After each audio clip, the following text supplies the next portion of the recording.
Dear colleagues, please take your seats and we start our meeting.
So, dear colleagues, please take your seats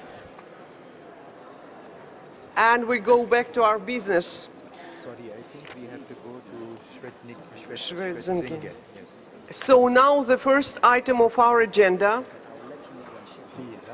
is Schwetzingen, a Prince Elector's summer residence, Germany. So, ICOMOS, floor is yours. Merci Madame la Présidente. Nous attendons les diapositives.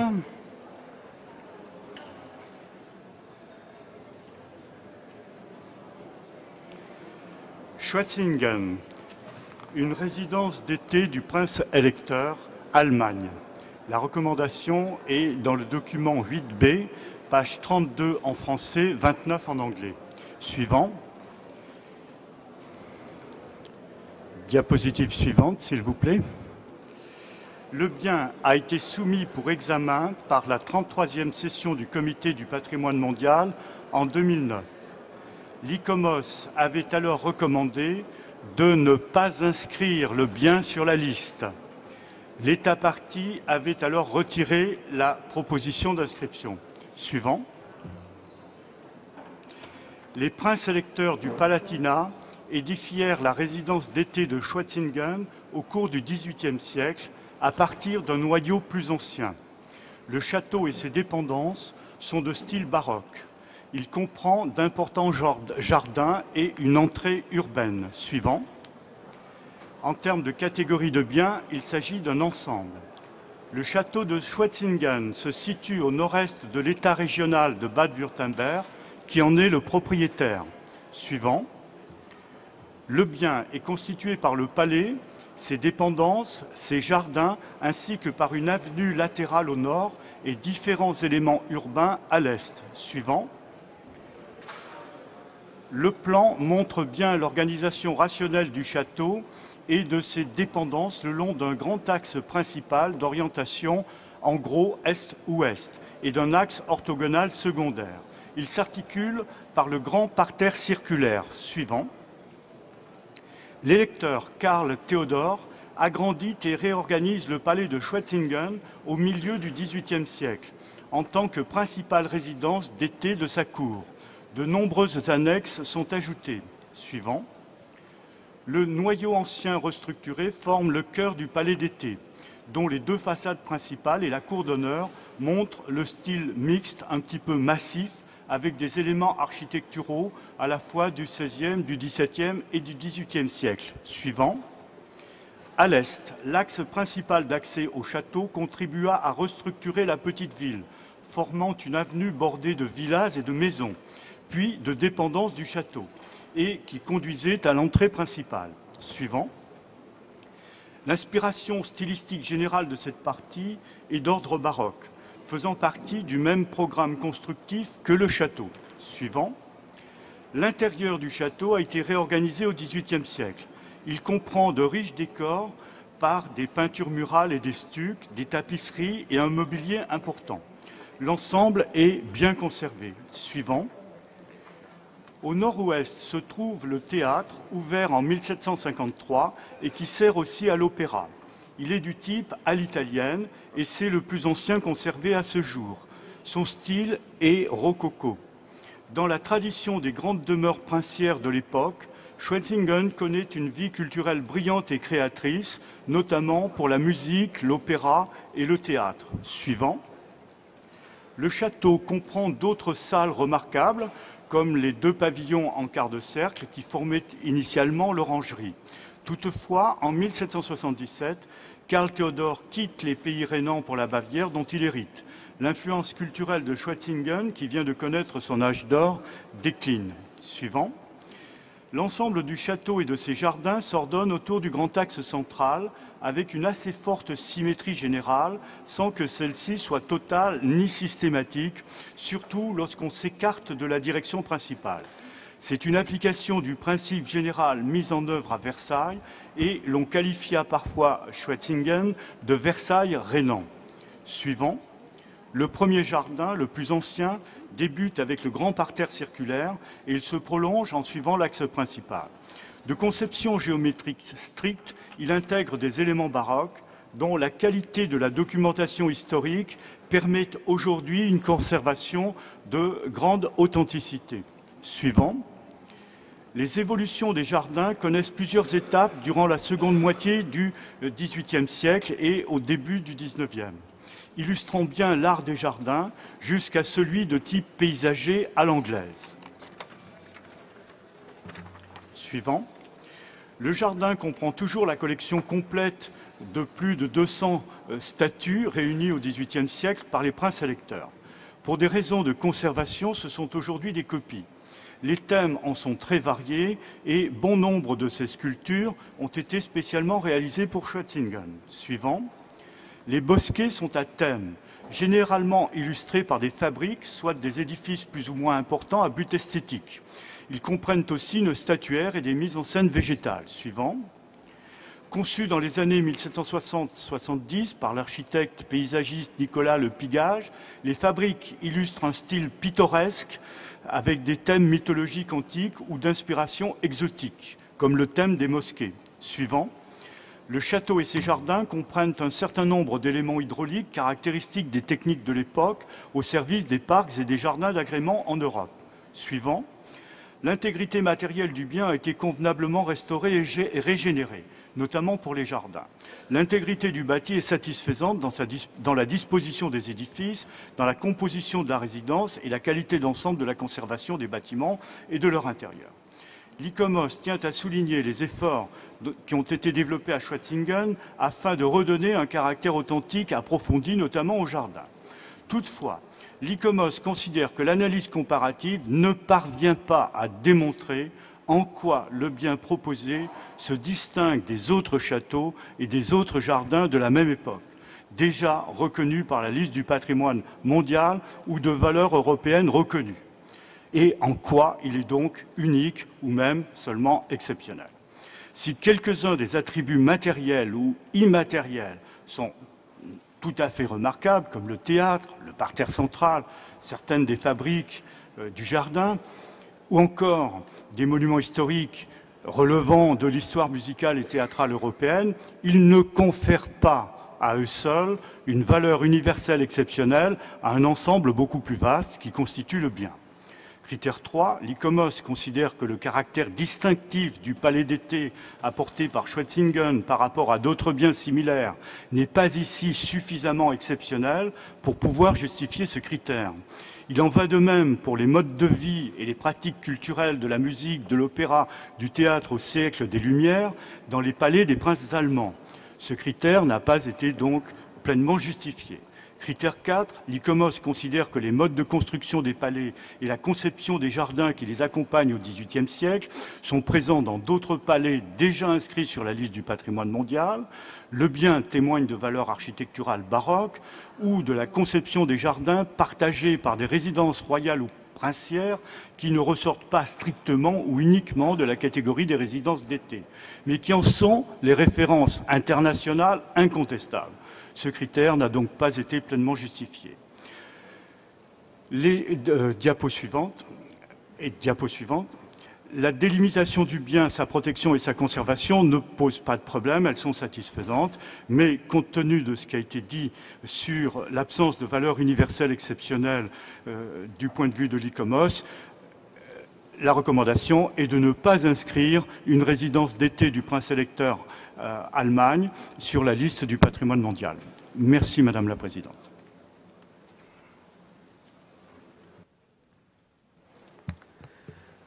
Thank you very much. Dear colleagues, floor is open. Please, who wants to take the floor, raise your name, please. Colombia. Colombia, please, floor is yours. Buenos días, señora presidenta. Buenos días a todos. Oyendo el análisis del representante de ICOMOS, tenemos algunas preguntas para el Estado parte en cuanto al análisis comparativo, puesto que hay algunos argumentos de errores factuales. Entonces, quisiera preguntarles al Estado parte si nos pudiera dar un poco de información sobre el análisis comparativo que hicieron en criterio 3 y 4. Gracias.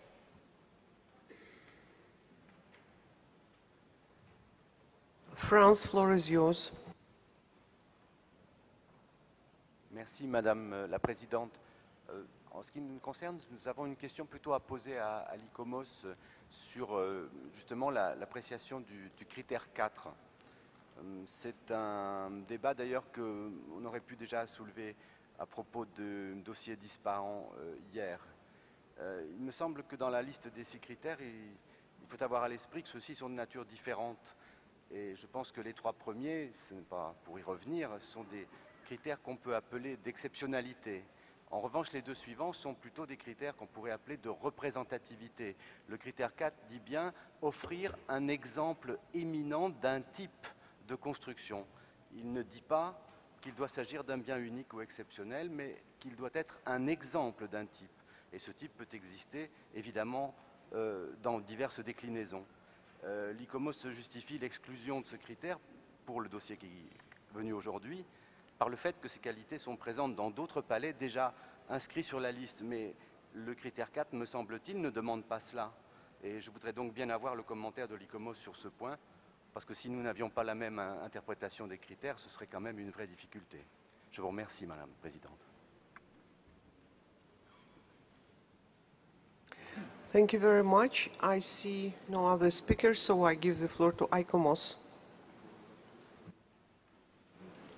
Merci Madame la Présidente. Je ne crois pas qu'il y ait une différence d'interprétation du critère 4. Il faut que cet exemple soit éminemment remarquable. Et toute la question est là. Et nous ne pensons pas que l'homogénéité de ce bien dans son ensemble soit suffisante pour que ce côté éminemment remarquable puisse être reconnu et conférer au final une valeur universelle exceptionnelle du bien. Sinon, nous serions conduits à inscrire des biens dont on ne reconnaîtrait pas la valeur universelle exceptionnelle, mais qui satisferaient à un critère. Cherchez l'erreur.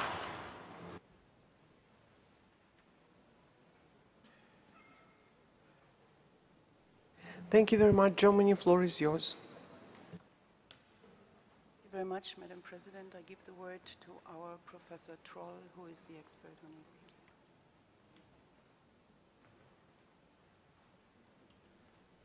For the possibility to answer some questions. First, to the comparative analysis, we compared our site with about 30 other objects. We did this about 2 characteristics. The one was the summer residence, and the other was the synthesis of 2 garden styles, the 2 great garden styles. And the second point where we compared outstanding buildings and layouts in the garden with other residences in Europe. Okay. The first one was the mosque, and the result is that in Schwetzingen there is the only existing mosque from the 18th century in the garden. The prince wanted to create there a strong symbol for tolerance and to bring Oriental and Arabic ideas and wisdom to this place. Therefore, there are many Arabic inscriptions with sentences of wisdom on some surahs from the Quran. The mosque was opened to the public from the beginning, so the prince wanted to educate the people with these ideas. The mosque and the significance of the mosque wasn't mentioned in the report of ICOMOS. The second one is the theater, which is called in Italian style. The theater is a very special one because it's the so-called gallery theater. Unlike the traditional Baroque, the Italian style theater, which you saw in Bayreuth, this is a new theater form. In the old theater, there were boxes, loges for the nobility. This one is other. The prince-elect put benches. Everybody was sitting on the same level, listening the music. This new idea of theater, this new concept also enabled new music forms which are popular ones. Thank you. Thank you very much. So, Senegal, floor is yours. Merci, Madame la Présidente. J'ai écouté avec beaucoup d'attention le rapport de l'ICOMOS ainsi que les explications que vient de nous donner l'honorable expert de l'Allemagne. Je trouve, Madame la Présidente, que nous sommes aujourd'hui ici au cœur de la Convention. Il y a beaucoup de questions qui peuvent être discutées, gérées de manière, disons, pratique ici au niveau du comité, mais je pense que quand le cœur de la Convention, c'est-à-dire la valeur universelle exceptionnelle, est posée, quand l'absence de critères est posée, je ne vois pas de possibilité d'aller plus loin, à moins de changer la Convention. Je pense qu'un bien dont la valeur universelle exceptionnelle n'est pas prouvée, je pense qu'un bien qui ne remplit aucun des critères de la Convention ne peut objectivement pas être mis sur la liste du patrimoine mondial. Et je suis totalement en accord avec l'ICOMOS. Merci.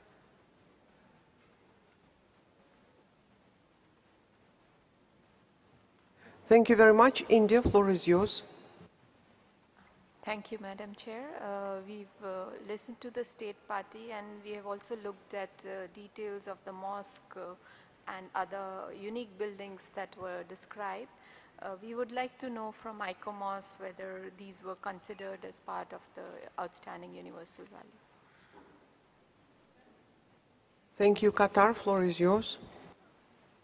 السيد الرئيس، إضافة إلى القيمة الحضارية المتميزة للموقع بشكل عام، فإن وجود جامع فريد من نوعه هذا دليل مهم جدا على تعايش الحضارات وعلى الجذور المشتركة للجميع. أنا أعتقد أننا ودولة قطر تعتقد أننا الآن في أمس الحاجة لهذه الأوابد أن تسجل وتحمى وتستخدم في الحوار السياسي والحضاري، ونؤيد بشدة تسجيل هذا الموقع. شكرا.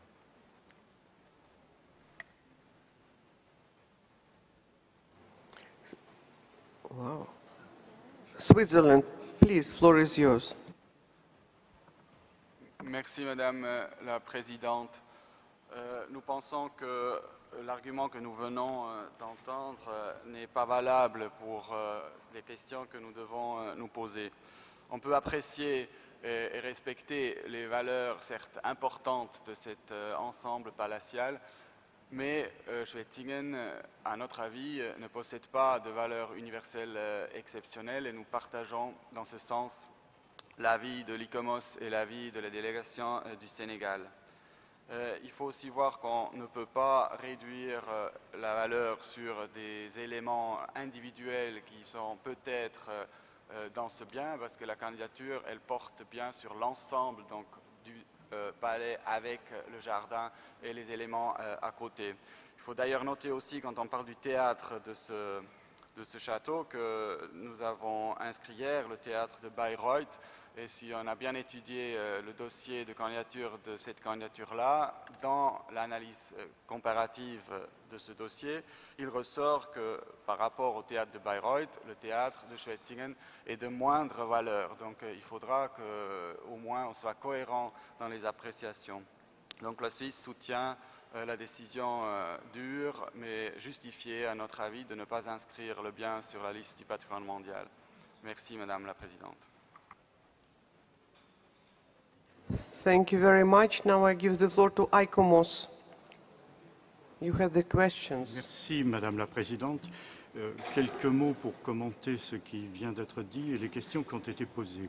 Oui, bien entendu, la mosquée a été prise en compte, mais attention, c'est une fabrique, c'est une construction de jardin à échelle relativement limitée, d'une part. Donc en tant que monument, son caractère exceptionnel n'est pas du tout évident. D'autre part, les signes de multiculturalité au sein de la société européenne du XVIIIe siècle sont très nombreux et nous sommes là dans l'un des signes de ce qu'on va appeler quelques années après l'orientalisme.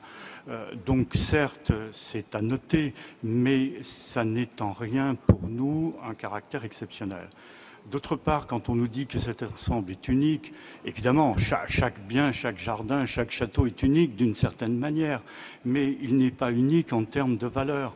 Les grands éléments d'ensemble qui sont présents ici, la transition entre le jardin baroque et le jardin anglais, etc., l'utilisation des perspectives, nous en avons de nombreux autres exemples et à des niveaux sensiblement plus supérieurs dans les biens déjà inscrits. Il y a une grosse douzaine de châteaux et de jardins du XVIIIe qui sont déjà sur la liste. Il y a également un problème de l'équilibre de cette liste, de sa crédibilité. Et ce sont des termes généraux qui sont souvent évoqués. Ici, nous sommes face à un cas pratique en face de cet équilibre et de cette crédibilité. Merci, Madame la Présidente. Thank you very much. Are anybody else who wants to take the floor? If not, I will go to the draft decision. Algeria, please, floor is yours. Merci, Madame la Présidente. L'Algérie donc tient à remercier l'État parti pour l'excellent dossier qu'ils ont préparé et souscrit en même temps à l'avis technique globalement donc de l'ICOMOS. Mais ce que nous venons d'entendre de la part de l'ICOMOS sur la question de la mosquée, l'ICOMOS qui vient de dire que c'est l'un des signes qui a préparé le mouvement orientaliste, je pense qu'au-delà de l'aspect physique du monument, cette particularité et cette caractéristique, de notre point de vue, est éminemment exceptionnelle. Merci, monsieur. En Europe.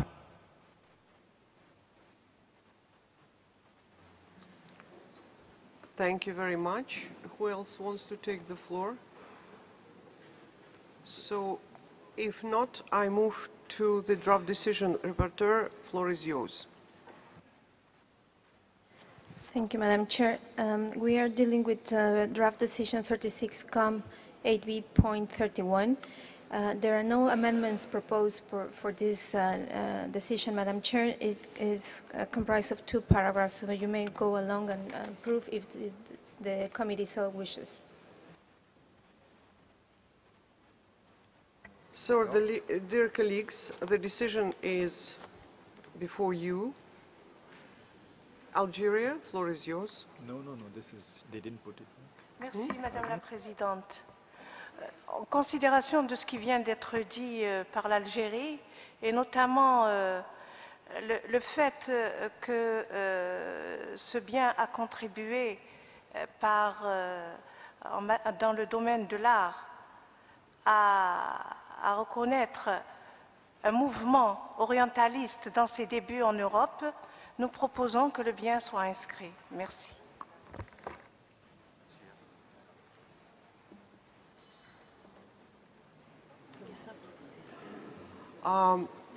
United Arab Emirates, floor is yours.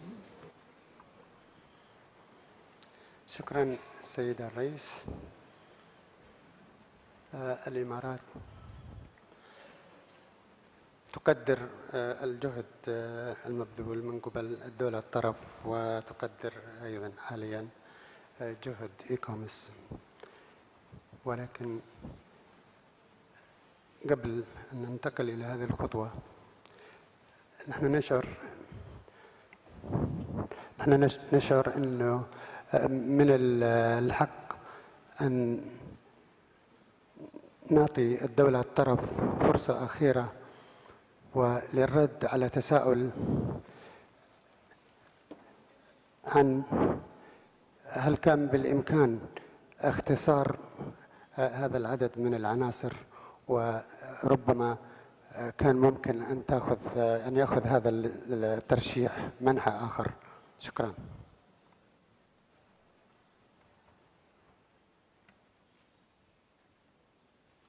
Thank you very much, but it seemed to me the state party answered the questions. Qatar, please. No, I give you the floor afterwards. Yes, of course. Qatar, floor is yours.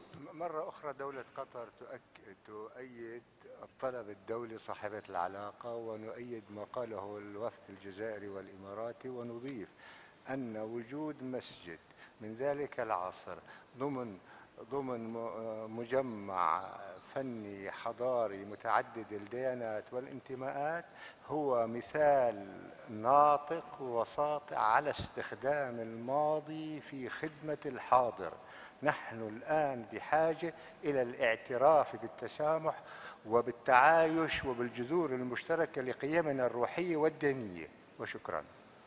ونؤيد تسجيل هذا الموقع ونعارض رفض التسجيل. Thank you very much. Senegal, floor is yours.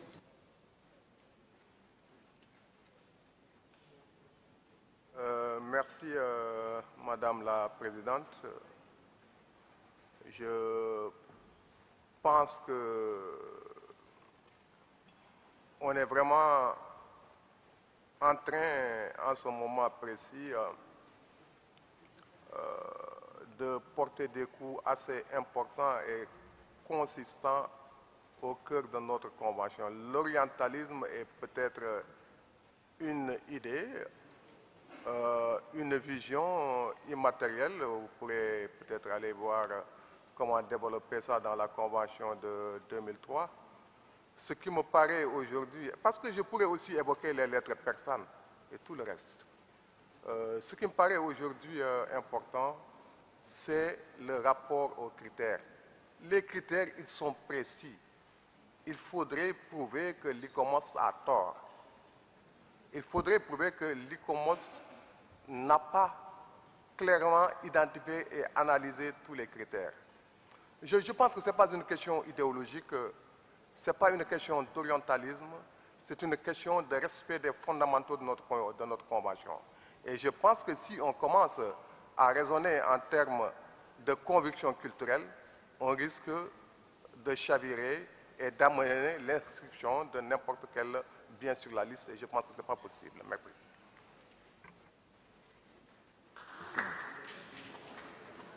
Thank you very much. France, floor is yours.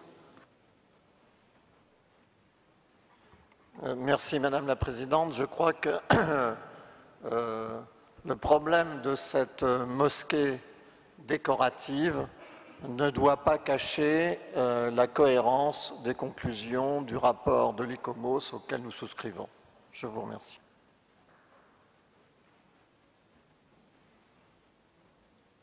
Thank you very much, Switzerland. Merci Madame la Présidente. Je fais mienne les remarques très pertinentes de notre collègue sénégalais et je soutiens la proposition d'ICOMOS. Merci Madame. Colombia. Gracias, señora Presidenta. Nosotros queremos igualmente suscribirnos a lo dicho por el representante de Senegal y de Suiza. Gracias. Y Francia. Gracias. Thank you very much. United Arab Emirates. شكرا السيد الرئيس. أرجو أن لا يفهم أن من بعض التدخلات أن هناك تركيز على عنصر معين في هذا الترشيح نتيجة للتعاطف الأيديولوجي. ربما عبر زملاء معينين عن هذه الرؤية دون أن يقصدوا التركيز على، والإمارات لم تشر إلى هذا الأمر. نحن كنا نعتقد أن من حق الدولة الطرف يعني بعد التعقيب الأخير لإيكوموس إذا أرادوا أن يعبروا عن أي إضافة لديهم لا أكثر، لكن في النهاية نحن أيضا نقدر ما توصلت إليه إيكوموس من مخاوف ومن انشغالات في إشكالية هذا الموقع. أنا أود فقط أعطي للدولة الطرف فرصة إذا سمح لها هذا.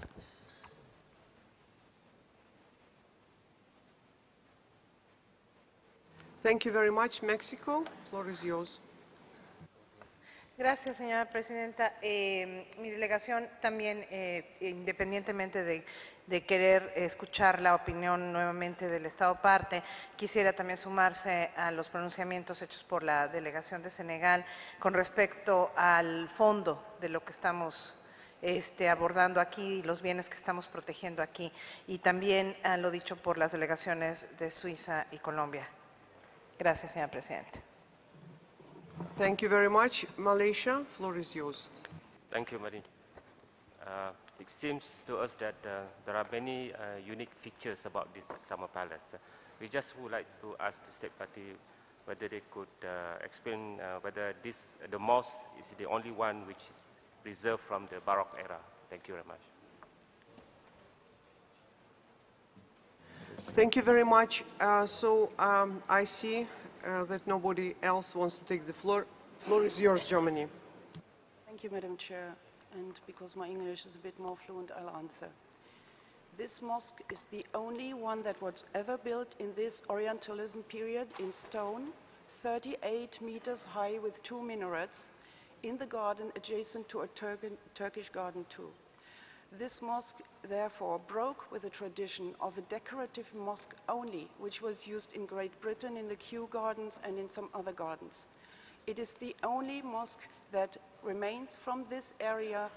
There is no other left, and I think ICOMOS cannot do that. In the 1900s, still, I have a picture here, this mosque was the only mosque existing in the Western world and in Europe, and that was put in architecture books. It is the only one that from the beginning was not only painted inside, but it was painted with wisdom from the philosophy of the Orient.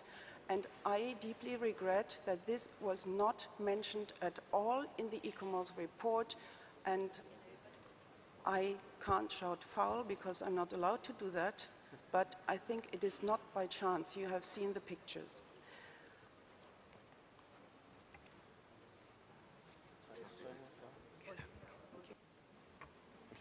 And I hand over to the mayor. Yes, I have to say that as the mayor of the city, that this mosque influenced very much the people living in this region. It is a signal and symbol of tolerance. It's a very, very strong one, till today. And we still feel that this is a very, very important thing. Excuse me, I have to interrupt you. It's point of order. Please, Switzerland. I'm sorry, Madam Chair, I have some more factual information. I have to tell the mayor to refrain. We are not allowed to do that. I have some factual information for you. ICOMOS report mentions the theater as an Italian-style theater. You saw a beautiful example of the Italian-style theater yesterday in Bayreuth. This theater was the first of a new philosophy where the emperor put his people and himself on the same floor to enjoy it and gave up on the high boxes for the nobility, as was explained by expert Professor Troll. It was not mentioned in the report. Also, the report mistakes Baroque for Renaissance as far as the setting of one other place is said. My factual errors have not been accepted, and you all know that Germany is so undiligent in preparing things. Thank you very much. So, ICOMOS, floor is yours. Merci, Madame la Présidente. Non, il n'y a pas de confusion entre la Renaissance et le baroque, excusez-moi. Il y a des éléments provenant de la Renaissance qui ont été repris dans la construction du château. Voilà. Il faut être précis quand même et pas dire n'importe quoi. Sur le centre de gravité de ce dossier, il me semble qu'il y a un problème. Et c'est bien un signe pour nous que la VIE n'est sans doute pas là. Il y a eu une version antérieure de ce dossier qui nous le présentait comme une illustration de la franc-maçonnerie. Et puis il y a eu une autre version du dossier, la présente, qui insistait sur l'histoire culturelle, musicale et théâtrale. Et puis maintenant, nous parlons du symbole de tolérance que représente la présence d'une mosquée. Alors, ces éléments sont là, bien entendu, tous, mais ils ne sont en rien exceptionnels pour l'ICOMOS. Et voilà. Et cette mosquée qui est décrite dans le dossier, elle est très rapidement. Excusez-moi, c'est pas le cœur du dossier papier tel que nous l'avons eu.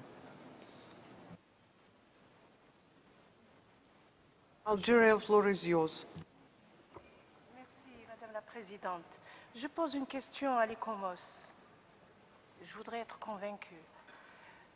Madame la déléguée de l'Allemagne a bien dit que c'est la seule mosquée existante du monde occidental, dans le monde occidental. Je voudrais des explications à ce sujet. Merci. ICOMOS, floor is yours. La quasi-totalité de l'analyse comparative fournie par l'État partie et sur laquelle nous nous sommes prononcés concerne les jardins et la construction architecturale baroque du XVIIIe siècle. Et il n'y a pas grand-chose sur la mosquée dans l'analyse comparative.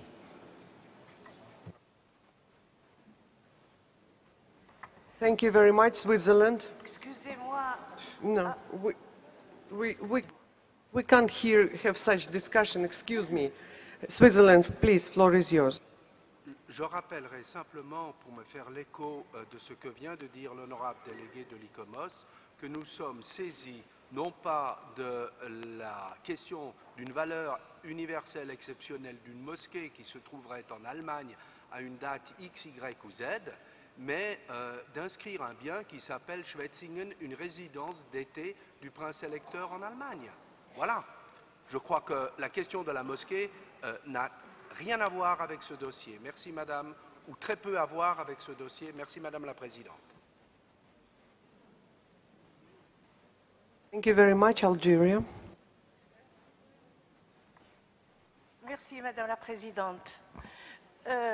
C'est une question importante, non pas par rapport à l'idée de mosquée. C'est une question importante parce que dans un complexe tel qu'il est présenté, il peut y avoir un élément de ce complexe qui a une valeur universelle exceptionnelle. Et je souhaiterais, avec votre permission, demander au conseiller juridique si nous avons la possibilité de classer dans une proposition une partie d'un bien qui a une valeur exceptionnelle, une valeur universelle exceptionnelle. Si c'est le cas, pourrions-nous en discuter? Merci, Madame la Présidente. Thank you very much. India. Thank you, Madam Chair. Through this discussion, one thing is clear to me, that there is a set of information, facts, provided by state parties, and this is taken on board by ICOMOS, and it is then transmitted in a distilled fashion. And through dossiers, in fact, we will see it again today in the case of the Kremlin and others, the Kremlins, there is a selective distillation, which at times the state party feels is not comprehensive enough. Now, my problem with the not inscribing is that it does not give the state party a chance to go back, take into account the comments, and rework, refashion this. If that is the case, then I would prefer to go for a referral or a deferral depending on the situation. There is a mosque, it has some attributes which are not brought out completely. The property as a whole, ICOMOS says, is not at this point being capable of being inscribed because it has no OUV. So while respecting all that, understanding that the OUV has not been brought out, in the interests of consistency, because we have time and again rejected or decided not to inscribe very good nominations, I think that we should offer a chance to refer or possibly defer. I would prefer deferral actually, so that this can be thought out again. Thank you. Thank you very much. Senegal, floor is yours. Merci, Madame la Présidente. Une fois de plus, j'ai écouté avec beaucoup d'attention la réponse de l'ICOMOS. Il y a eu plusieurs entrées de ce dossier et finalement, on a comme l'impression qu'il s'agit d'un acharnement thérapeutique. Je crois que nous avons une convention qui est au moins très claire sur un certain nombre de points. Sur les critères, on est très clair. Sur la valeur universelle exceptionnelle, on est très clair. Moi, je formule le vœu, le souhait que dans cette convention-là, au moins sur le cœur, que nous restions en cohérence avec nous-mêmes. Dans ce que j'ai entendu, il y a beaucoup de malentendus, il y a des sous-entendus, et il y a des éléments qui ne sont pas des éléments objectifs, ils sont de l'ordre de la subjectivité. Et je crois que si nous commençons à entrer sur ce terrain-là, nous allons nous retrouver avec des classements totalement incohérents par rapport à l'esprit de la Convention. Maintenant, si on veut la changer, les États partis sont libres de le faire. Il faut poser les problèmes, on en discute, on trouve d'autres critères. Merci. Thank you very much. Switzerland, floor is yours. Merci Madame la Présidente. Je fais mienne les considérations du délégué sénégalais. J'ajouterai à l'égard de mon collègue de l'Inde que notre tâche, quand on est devant un dossier, n'est pas de couper un site en quelque sorte comme un salami, mais que si l'État parti veut revenir avec une autre proposition, c'est-à-dire d'inscrire la mosquée, eh bien le comité, dans sa sagesse, et après avoir écouté ICOMOS, qui aura fait un rapport sur cet objet, eh bien pourra revenir lors d'une session ultérieure. Mais l'objet qui nous est soumis ne doit pas être inscrit. C'est notre position. Merci Madame la Présidente. Thank you very much. South Africa, floor is yours. Thank you, Madam Chair. South Africa feels that the argument of ICOMOS has been well presented. And as members of the committee, we must be conscious not to set a wrong precedent. However, as India mentioned before, it doesn't help to give the state party a chance.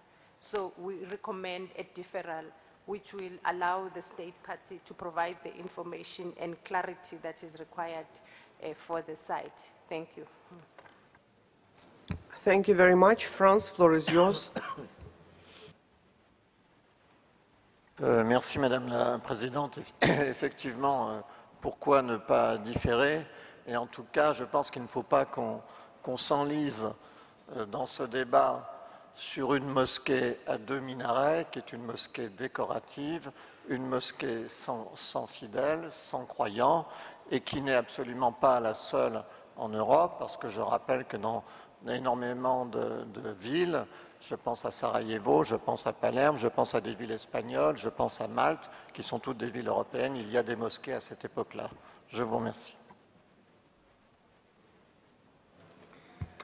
Japan, floor is yours. Thank you, Madam Chair. Having listened carefully the discussion here, Japan would like to be semi in line with the views given by the India and South Africa. Thank you. Thank you very much. Colombia. Gracias, señora Presidenta. Nosotros queremos suscribirnos a la propuesta de Suiza y Senegal. Gracias. Thank you very much. Mexico.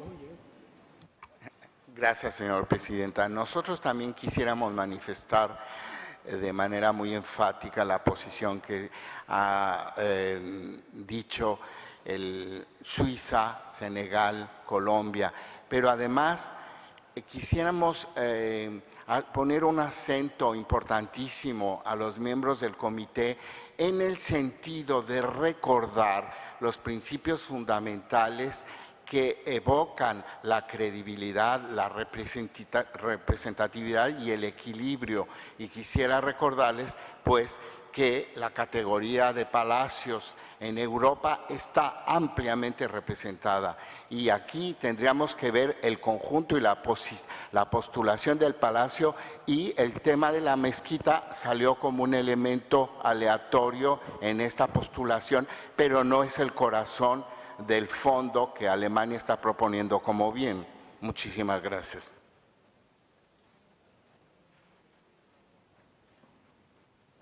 Mali, floor is yours. Bonjour, mesdames et messieurs. C'est pour appuyer la proposition actuelle qui est en train d'être discutée. Je vous remercie. L'inscription. Dear colleagues, so our committee is divided completely. So, no, not now. Legal advisor question.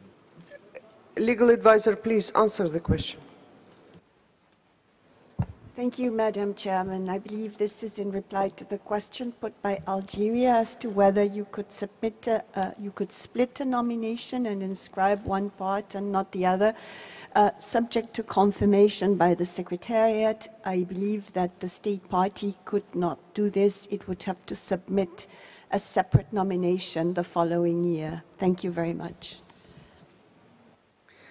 Thank you very much. So we are, dear colleagues, in difficult situations. Senegal, please, you have the floor. Oui, Madame la Présidente, moi j'ai quelques petits problèmes avec cette mosquée. Ce n'est pas une mosquée, c'est un instrument décoratif. Une mosquée, quand même, c'est très sérieux. Même si c'est une simple moussala, on est là pour prier, pour se recueillir. Il ne faut pas considérer comme représentatif vraiment d'une conception du monde extrêmement forte qui est une religion qui est logée là dans une mosquée. Il ne faut pas considérer un élément décoratif comme une mosquée. Ce n'est pas une mosquée au sens religieux du terme. Ça aussi, il faut le prendre en considération.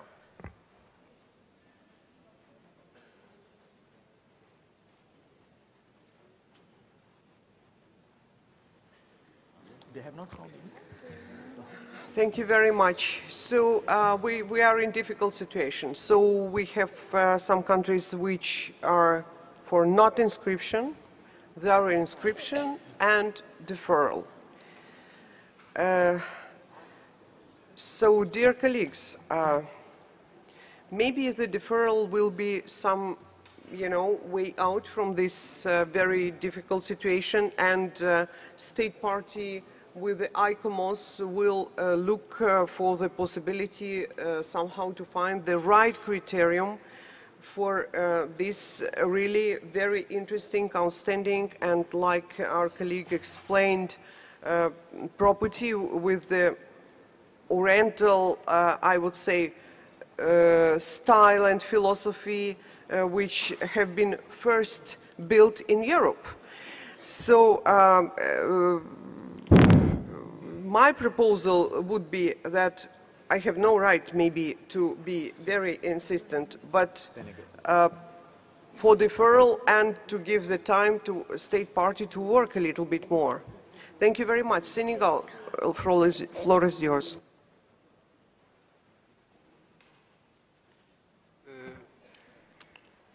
Merci, Présidente. Je pense que la proposition que vous venez de faire est tout à fait acceptable et que je crois que si ça peut nous faire sortir de ce débat, je pense que le différé serait bienvenu.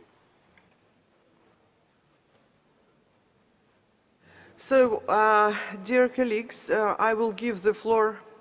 I see no other strong objections, so we move straight to our rapporteur. Please propose the formulation of this paragraph 2 of this draft decision. Thank you, Madam Chair. I will try to propose a text for new paragraph 2, deferring the nomination, but I also want to point out that normally when a nomination is deferred, a certain number of recommendations are included so that the state party has a clear indication on what the revision of the nomination should take place. So I may propose the chapeau of this paragraph, Madam Chairperson, but I think that we need to come back to ICOMOS and the state party to agree on the number of recommendations for a revision of this dossier. So basically paragraph 2 will need to say defers the examination of the nomination of Schwetzingen, a Prince Elector Sommer residence, Germany, to the World Heritage List in order to allow the state party to, and then we will need to include all these recommendations. But again, I think we need some time for dialogue between ICOMOS and the state party to define all these recommendations for a new nomination to be presented, a revised nomination. Thank you very much. So we can keep this point open, and I suppose that ICOMOS with World Heritage Center will prepare the rest, what we recommend to state parties. Switzerland, please, floor is yours. Merci Madame la Présidente. Je dois dire que je ne comprends pas la proposition, parce que je ne vois pas comment l'ICOMOS, qui a recommandé de ne pas inscrire, va être en mesure, en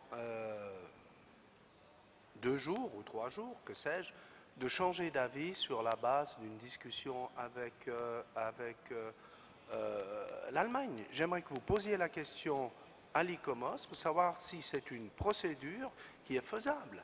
À mon avis, la seule procédure juste, c'est de ne pas inscrire et que, le cas échéant, si l'État partie le désire, ils reviennent dans 1 année ou 2 ans avec un autre projet qui aura été discuté selon les règles de procédure habituelles avec l'ICOMOS et qui, par hypothèse, pourrait s'appeler la mosquée dans le palais de Schwetzingen pour tenir compte de la discussion et de la tactique du salami que nous avons prônée ici.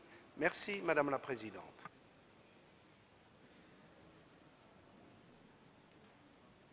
So, India, please, floor is yours. We can prepare, member states can prepare this, clarifications, maybe without ICOMOS. Please, India, floor is yours. Thank you, Madam Chair. A state party that comes to the committee despite a nomination not to inscribe does carry a risk. That risk is well known that if the committee agrees with the recommendation of the advisory body, then you cannot bring this back in that form. Now, the deferral and referral offer options, there is a case. I agree, factually, at this point of time, the ICOMOS recommendation is based on the fact that there is no perceived statement of outstanding universal value. Now, that is contested by the facts provided by the state party and by some of the interventions. The option of deferral requires some form of agreement, some explanator to that, and if it is not possible to provide that, then it is not possible to defer. Now, if that is the case, then it is the judgment of the committee whether you go with the not to inscribe, in which case the state party does have the option to come back in the modified form, not in the original form, in a year, 2 years, and so on. Now, this is a decision that the committee has to take. If, as seems apparent to me, the state party is not willing to, let me say, explore the options or come to that agreement, then that is the only option left. Thank you, Madam Chair. Please, ICOMOS, take the floor. Merci, Madame la Présidente. Oui, je rappelle que ICOMOS a formulé à propos de ce dossier tel qu'il nous a été présenté une seule recommandation, c'est de ne pas inscrire parce que la valeur universelle exceptionnelle qui nous était proposée n'était pas démontrée.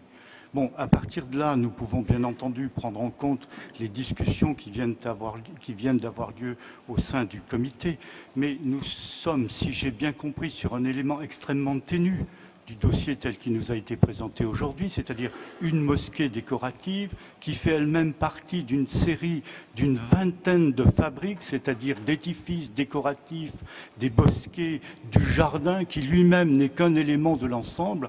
Nous n'avons absolument aucun élément scientifique sérieux pour recommander quoi que ce soit sur cet élément extrêmement partiel. Merci, Madame la Présidente. Dear colleagues, I would like our legal advisor to cite the rules 158, which is describe what does it mean not to be inscribed. Please, Maria. Thank you, Madam Chairman. If you may permit me, perhaps it might be easier if we go back to the whole process of nomination so that it's clear to the committee how one should proceed. No, okay. The decision not to is inscribed. The nomination may not be again presented to the committee except in exceptional circumstances. These exceptional circumstances may include new discoveries, new scientific information about the property, or different criteria not presented in the original nomination. In these cases, a new nomination shall be submitted. This is Rule 158, and this is the consequence of a decision not to inscribe. Thank you, Madam Chair.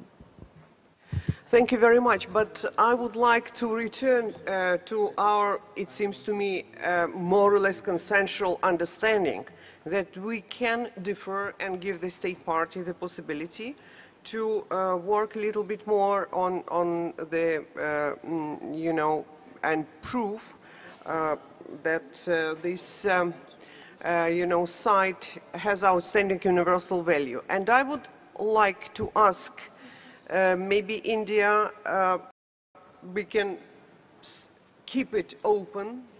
I mean, this, if we decide that we defer, and to add what we are waiting from the state party.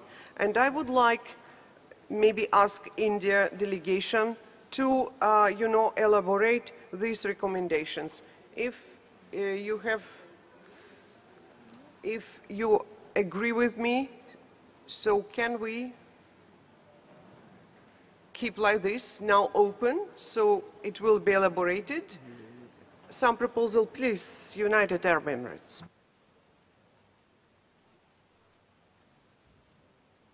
شكرا السيدة الرئيسة. هذا النقاش بالنسبة لنا في الإمارات هو على أهمية وقت اللجنة، لكن يبين لنا أننا نتعلم كل يوم في آليات تنفيذ هذه الاتفاقية. ولكن بالنسبة للموضوع المطروح الآن عبرت عنه السيدة الرئيسة أن نحن نفهم أن الإرجاء فيه مساحة كبيرة لإعادة النظر في الترشيح المعين، لكن أيضا نتفهم ما أشارت إليه إيكومس أن الأمر وما عبرت عنه أن الأمر يعود للدولة الطرف إذا عندها إمكانية إضافة معلومات جديدة في هذا الترشيح يؤهلها لإعادة المحاولة مرة أخرى. فهذا الأمر يمكن إذا سمحتوا لي أن تعطى فرصة للدولة الطرف أن تعبر عن رأيها في هذا المسألة. Thank you very much. I would not like to open the discussion, and as I understand, our very effective rapporteur, you know, can propose, you know, right wording to this paragraph. Thank you. Floor is yours. Thank you, Madam Chairperson. So if the committee decides to defer this nomination, we may go along with more or less the drafting that we have in paragraph 160 of the operational guidelines referring to deferral. So we may say defers the examination of the nomination of Schwetzingen as Prince Elector Sommer residence, Germany, in order to allow the state party to make a substantial revision of the nomination. Full stop.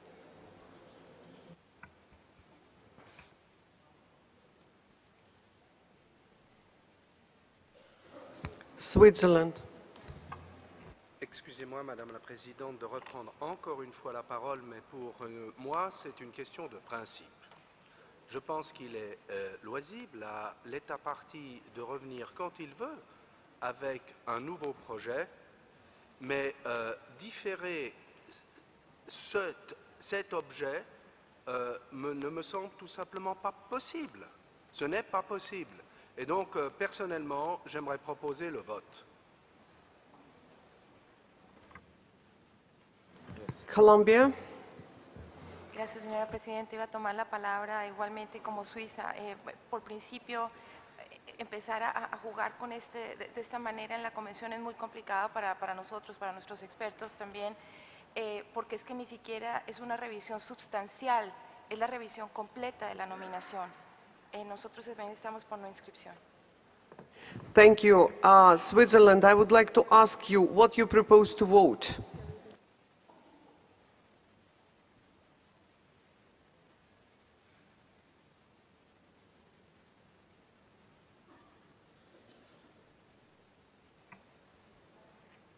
Switzerland, floor is yours.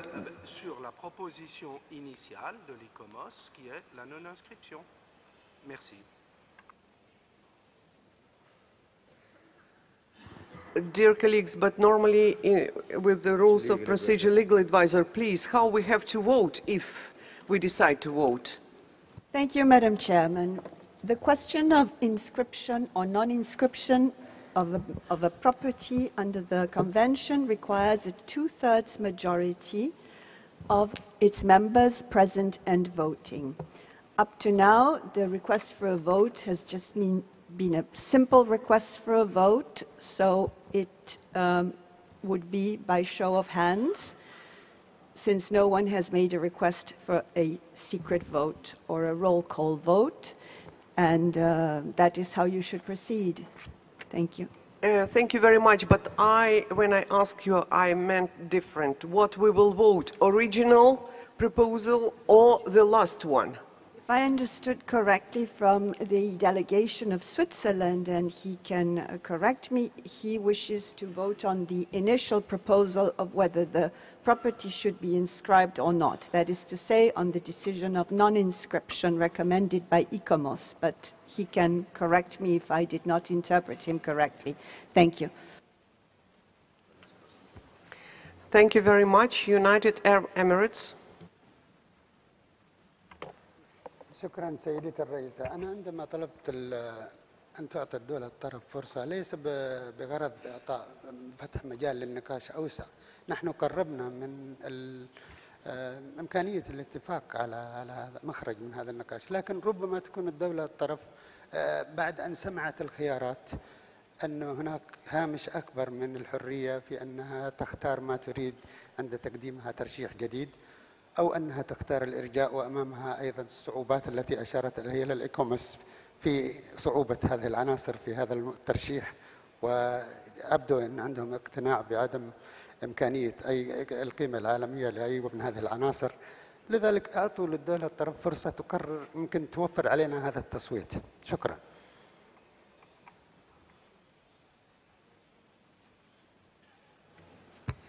Thank you very much. Algeria. Si, Madame la Présidente, la conseillère juridique a répondu à la question que je voulais poser. Merci.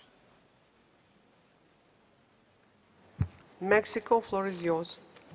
Gracias, señora presidenta. En la visión de la delegación de México, también estábamos cerca de poder tener un acuerdo antes de llegar a una votación, pero también nosotros habíamos pedido que el Estado parte aclarara ciertas ciertas circunstancias y por eso apoyamos la intervención de Emiratos Árabes Unidos en el sentido de que el Estado parte también tiene que explicarnos cuál sería su posición y si estaría en condiciones o dispuesto a presentar un proyecto bajo otras circunstancias que nos permita valorarlo de otra manera.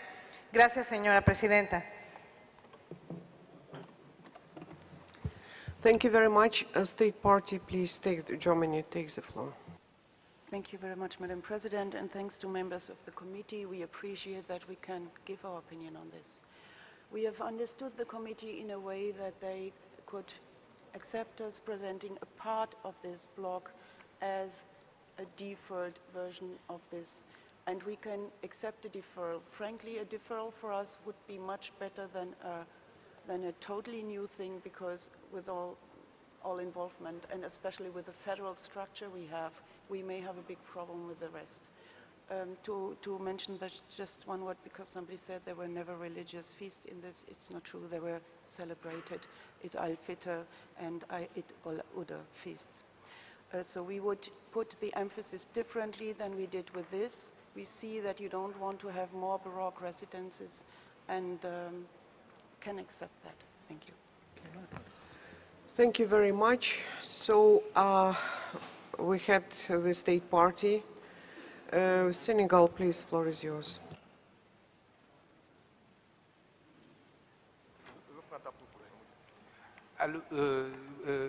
Merci, Madame la Présidente.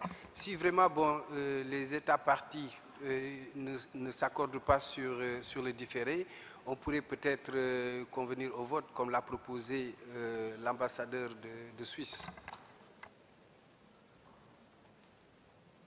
Excuse me, Madam President, I think I was misunderstood or wrong translated. We certainly can agree on deferral, taking into consideration this discussion. Excuse me, I have to interrupt you. You have not intervened. It was proposed the vote. We have straightly go to vote by our rules, even without any discussion. Unfortunately. She can't do anything. You can't now speak at all.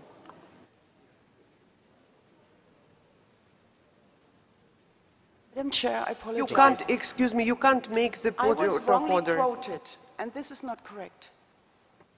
We understood what said the Senegal. The Senegal, as I understand, not against the deferral. Senegal, please repeat. Alors, c'est nous-mêmes qui avons proposé le différé, par ma bouche. Hein? Donc, je vois que le débat ne progresse pas. Bon, et je constate que l'Allemagne veut bien le différer. Maintenant, on va demander à la Suisse. Si la Suisse veut évoluer dans sa proposition, eh bien, c'est tant mieux, on va arriver au différé. Maintenant, si c'est le contraire, pour ne pas perdre trop de temps, on passe au vote. Voilà. Dear colleagues, in accordance with our rules of procedure, I even have not to give the floor to anybody if somebody asks the vote. So even I didn't follow exactly this. So now we will proceed to the vote.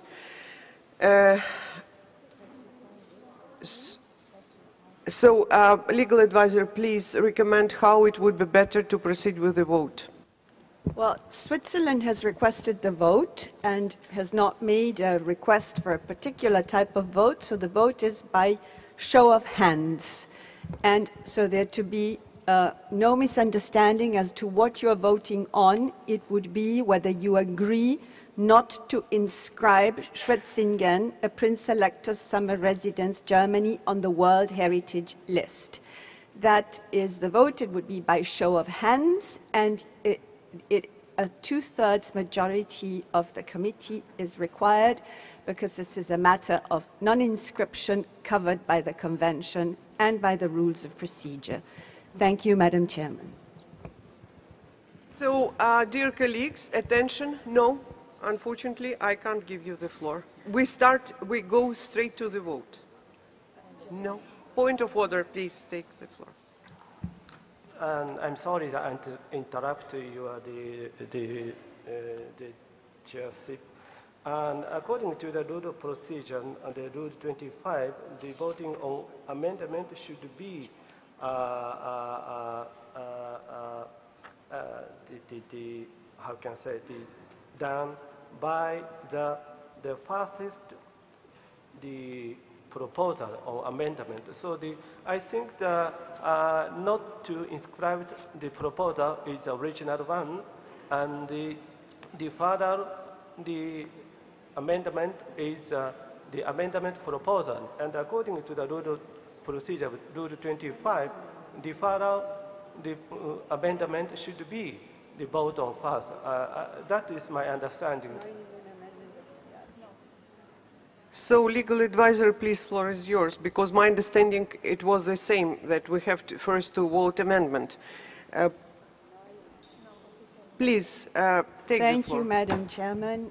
I have confirmed with the rapporteur there is no official amendment submitted to the rapporteur on the text, so we are voting on the initial proposal proposal by the Secretariat not to inscribe as proposed by the delegation of Switzerland. Thank you. Thank you very much. So we now proceed with the vote.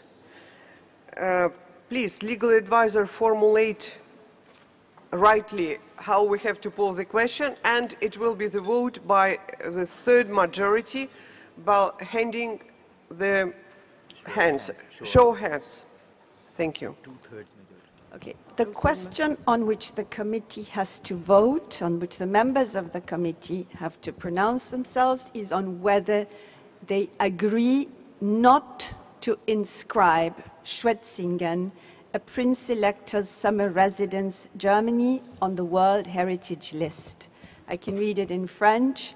Êtes-vous en faveur de la non-inscription de la Schwetzingen, une résidence d'été du prince électeur Allemagne, sur la liste du patrimoine mondial?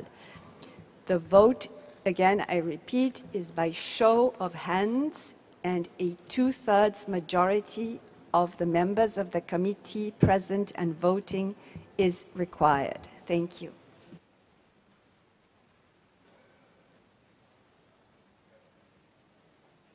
So, who is agree not to inscribe this site in the World Heritage list? Please show your hands and keep it.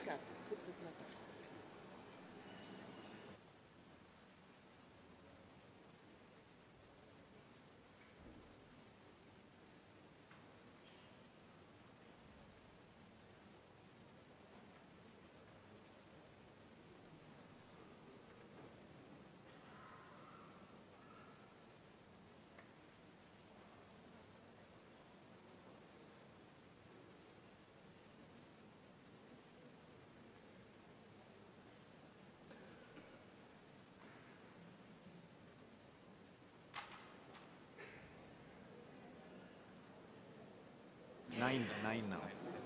1, 2, 3, 4, 5, 6, 7, 8. So, who abstains to not inscribe in the list of World Heritage? Repeat, who abstains? Who abstains? Please, raise your nameplates.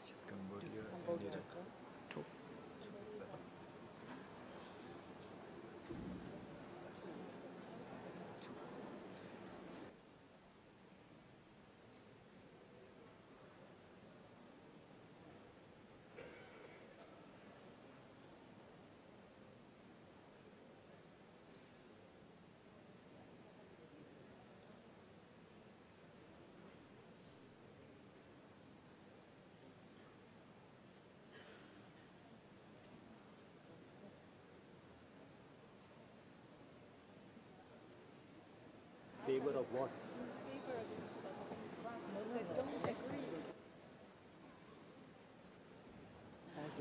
So we can put the other question. No, it's not necessary, how I understand. Please, legal advisor, announce the results of voting and repeat once more the rules. Madam Chairman, before I announce the results, I have to consult with the Secretariat.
Yes, please, Senegal, point of order.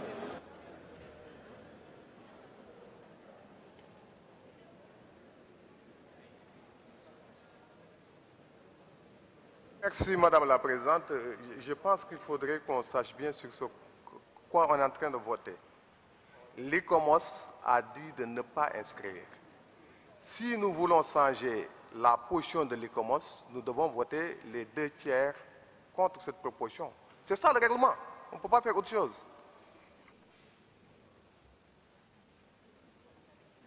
Excuse me, it seems to me it was very clear what we're voting. It was very clear. I don't understand why you consider that it is not clear. We voted, decide not to inscribe.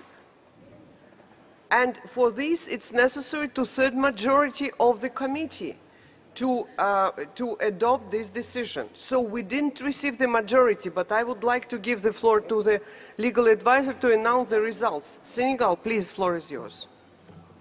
Oui, excusez-moi, madame, la question n'est pas celle-là. La question, c'est décide d'inscrire. Parce que l'organisation consultative a décidé de ne pas inscrire. C'est ça la proposition.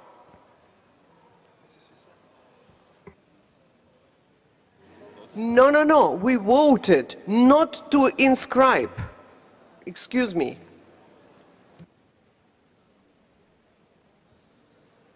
Legal advisor gives the results of the voting. Madam Chairman, the committee now, the vote that just took place was on the question of whether the property should not be inscribed.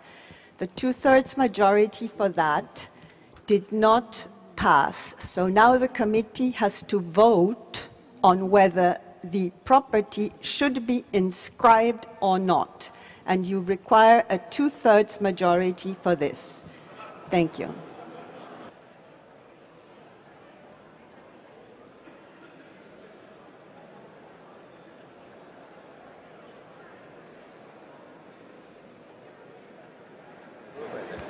So, dear colleagues, it's true, within the rules of procedure, we have now to vote, are we agreed to inscribe? Because no written proposal was received for deferral, referral, or other proposals. So now we have to vote on the extreme proposal. Mexico, floor is yours. But I would like, please, not to go around and once more to discuss. Mexico, please, floor is yours. Señora Presidenta, gracias. Lamento mucho interrumpir y no es mi intención abrir la discusión. Sin embargo, como usted puede escuchar y como puede ver por el ambiente parlamentario, hay cosas que se tienen que aclarar y hay cosas que se tienen que seguir discutiendo.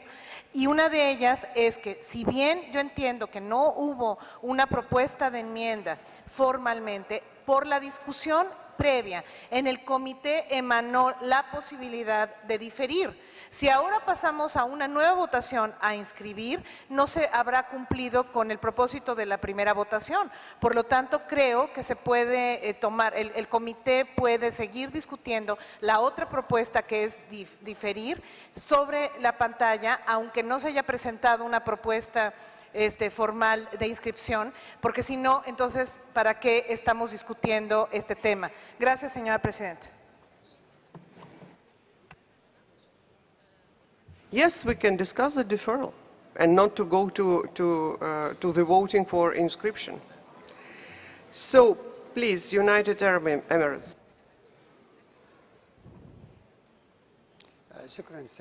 شكرا سيد الرئيس.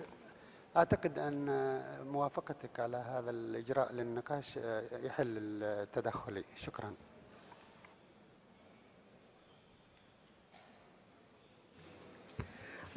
But, dear colleagues, only one thing. If you see on the screen that we have Algeria, Qatar, Mali, no, excuse me. Yes, no, to inscribe, propose to inscribe. If they withdraw their proposal, we can move on to the discussion of deferral. If Algeria, Qatar and Mali, who propose to inscribe, withdraw their proposal, and we go straight to discuss the deferral. Qatar, please, floor is yours. شكرا سيدة الرئيسة. نعم، قطر تسحب مقترحها.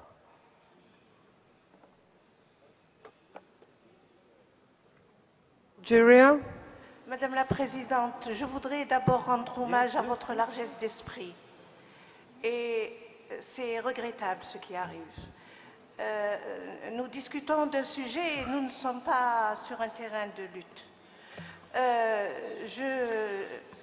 Je souscris à la proposition du différé. Tout à fait d'accord avec vous. Mali, floor is yours. Oui, nous souscrivons également pour le différé. Je vous remercie. Thank you very much. So we directly move to the proposal. South Africa, point of order. South Africa, point of order. Madam Chair, as a South African delegation, we are confused here. Senegal raised an issue. It was not answered correctly, but we respected that. We are in the middle of voting. Now another discussion starts. Is it procedural, Madam Chair? We voted, we started with voting. Now we're discussing the issue again. We want guidance here. Thank you. No, we didn't start at second vote. Madam Chair, we started with voting. That's the point we're raising.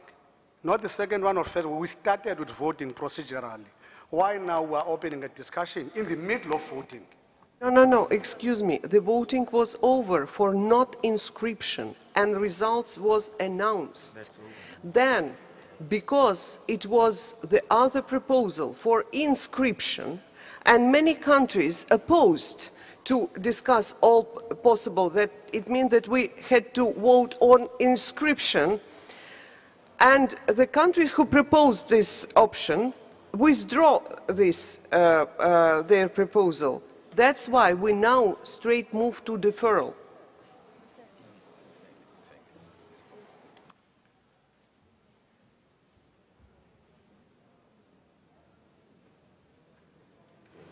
Now we are not in the voting process, so we are asking for consensus. And it seems to me that in this case, deferral will be consensual decision. So I move straight to the draft decision, and I would ask our rapporteur to read it. I will read the propose paragraph 2 as it stands now. Defers the examination of the nomination of Schwetzingen, a Prince-Elector Summer Residence Germany, to the World Heritage List in order to allow the State Party to make a substantial revision of the nomination. Full stop. Japan, please. Floor is yours. Excuse me. I'd like to ask our legal advisor for the clarification. If deferral is not a formal amendment, why can we take vote on this amendment? No, it's consensual decision. We will not vote on this. So, anybody has any objections for this? It's okay? You ask Japan also. Japan? So I have no objection, so adopt it as amended. Thank you very much. So, and I would like that we try to avoid such a difficult, and unpleasant, I would say, situation. And before we move on to the other item of our agenda,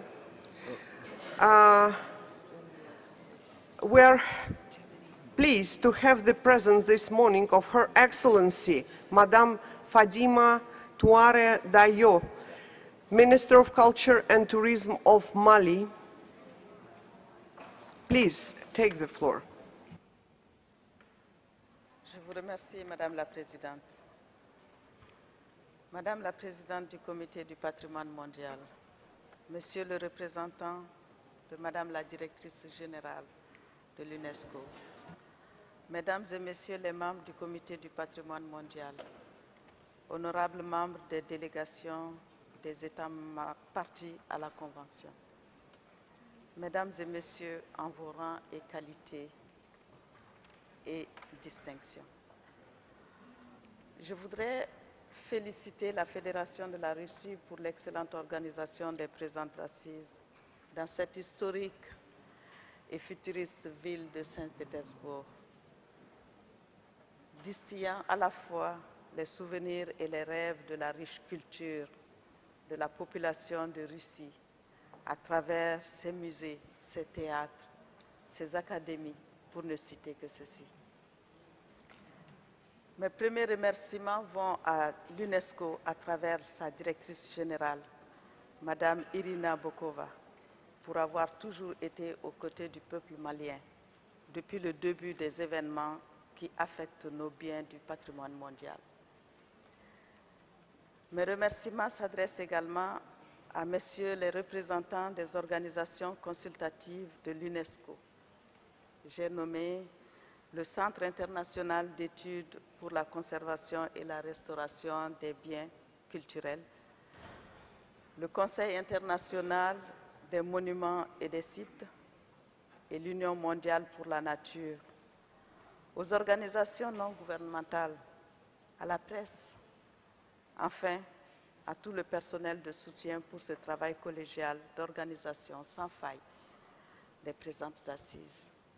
Mesdames et Messieurs, cette 36e session du Comité du patrimoine mondial a bien voulu accéder à la demande du gouvernement du Mali en inscrivant par décision 36 comme 7B 106 du 28 juin 2012 les biens culturels Tombouctou et le tombeau des Askia à Gao sur la prestigieuse liste du patrimoine mondial en péril.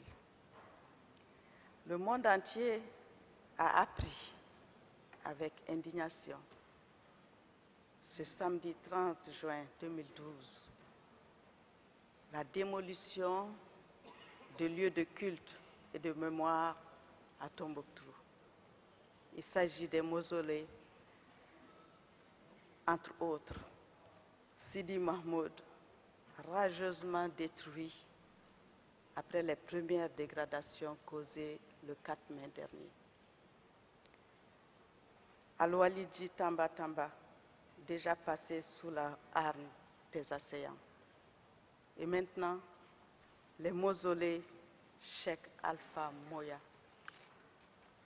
Cheikh Sidi El Mokhtar El Kourti, et même la tombe de Mohamed Alassane Haïdara, qui fut le premier président de l'Assemblée nationale de la République du Mali, la jeune République du Mali. Mesdames et messieurs, allons-nous laisser faire cela? Jusqu'à quand devrons-nous rester à contempler ce spectacle? Aujourd'hui, c'est au Mali que ça se passe. Demain, ce serait où? Quel est le pays qui aujourd'hui, considéré comme grand, qui n'a pas bâti sa grandeur sur ses valeurs culturelles? D'où nous viennent toutes ces agressivités? Mesdames et messieurs, je vous demanderai toute l'indulgence nécessaire pour accepter ce cri de cœur. Il n'y a aucune raison pour qu'aucun pays, de quelque confession religieuse que ce soit, apporte une aide ou un appui à des groupes qui détruisent délibérément un patrimoine de valeur universelle.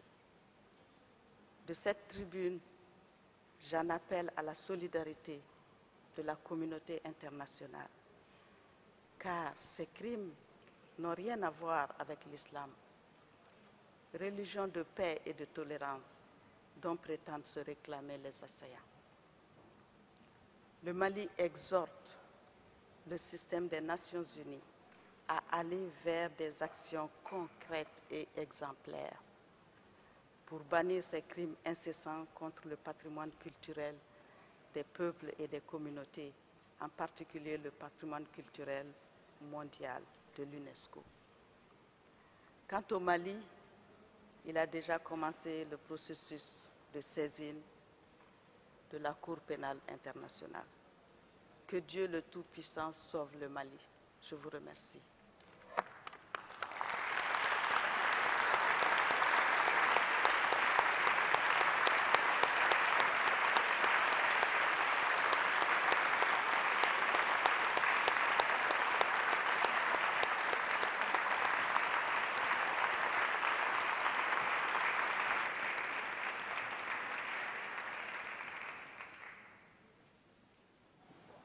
I see Senegal wants to take the floor.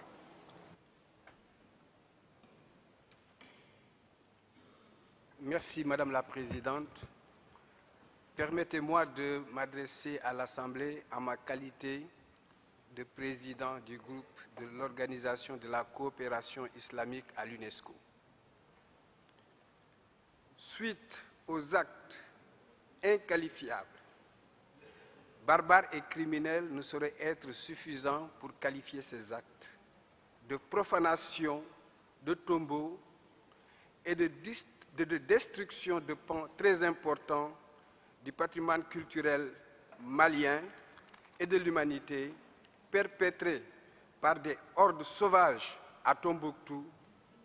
Tous les États membres de l'Organisation de la coopération islamique, par ma voix, qualité président du groupe OCI à l'UNESCO, condamne avec la dernière énergie ce qui s'est passé au Mali. Il demande en outre que l'UNESCO prenne toutes les mesures dans le cadre de ses domaines de compétences pour que ces actes cessent et ne se reproduisent plus. Pour terminer, je voudrais souligner avec force, en tant que ressortissant d'un pays musulman, que ces actes sont aux antipodes des prescriptions de la religion islamique qui n'est que paix. Merci.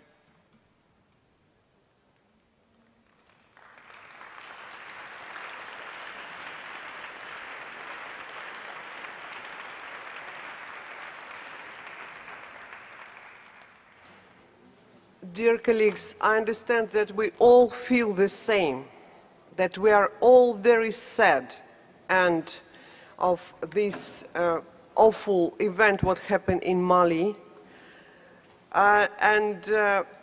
With your permission, I will express from all of you our grief over tragic news of the destruction of Timbuktu's World Heritage Mausoleum.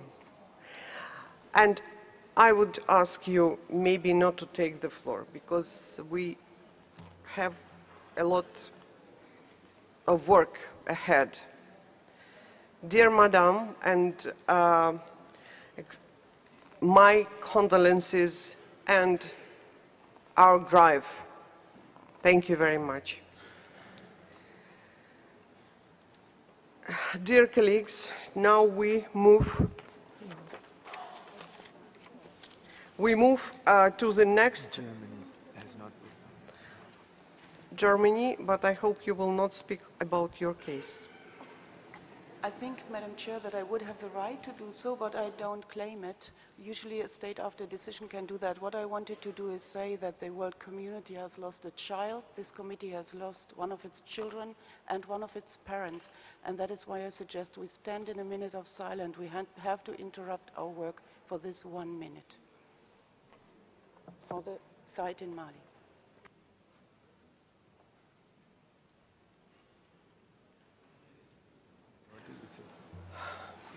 What does the committee Yes, dear colleagues, please, 1 minute of silence.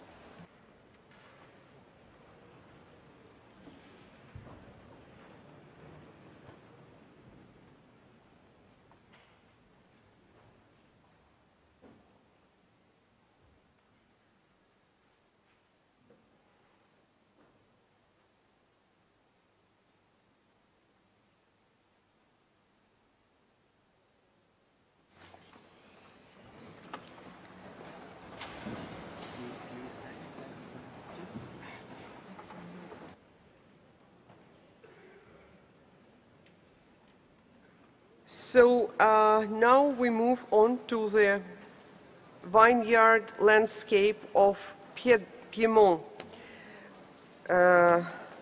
Lagnuero and Monferrato, Italy. So, ICOMOS, floor is yours. Merci, Madame la Présidente. Le paysage viticole du Piémont, Lange, Roero et Monferrato, Italie. La recommandation est dans le document 8B, page 32 en français, 29 en anglais. Suivant.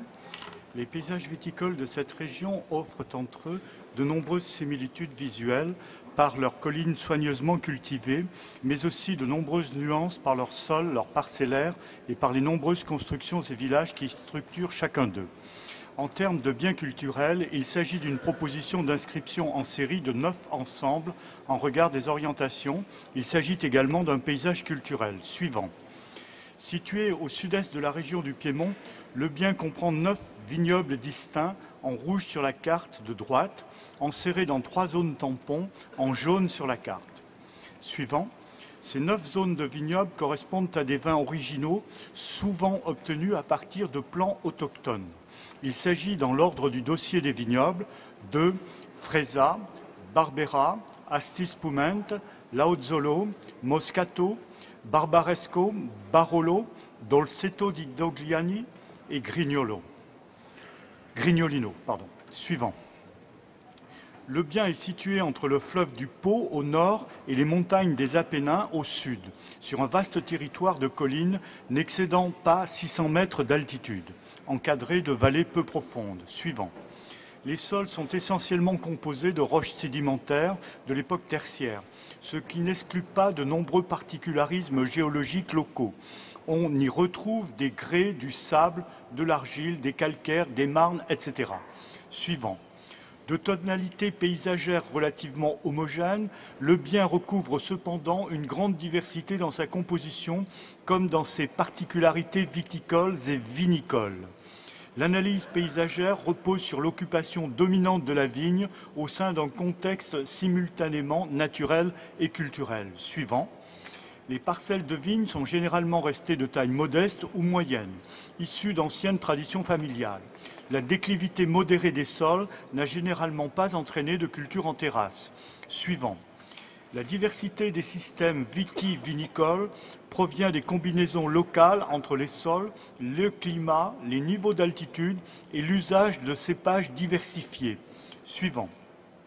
À côté des bien connus Malvoisie et Muscat blanc, le vignoble piémontais comprend des cépages propres à la région. Freisa, Grignolino, Barbera, Nebbiolo, Dolcetto, Arneis, Cortese, etc. Ces cépages autochtones forment la principale caractéristique agricole du vignoble piémontais. Suivant. Le parcellaire et sa diversification suivant les parties du bien remontent parfois à des époques très anciennes, mais ces formes actuelles se sont surtout fixées au XVIIIe siècle. Suivant. Les villages de Crète sont nombreux et souvent d'origine médiévale. Ils offrent avec les châteaux des perspectives parfois remarquables au sein des vignes. Suivant. Outre les villages de vignerons, un important patrimoine vernaculaire s'inscrit dans le paysage du vignoble piémontais, sous forme de fermes et de cabanes à outils ou chiabotte.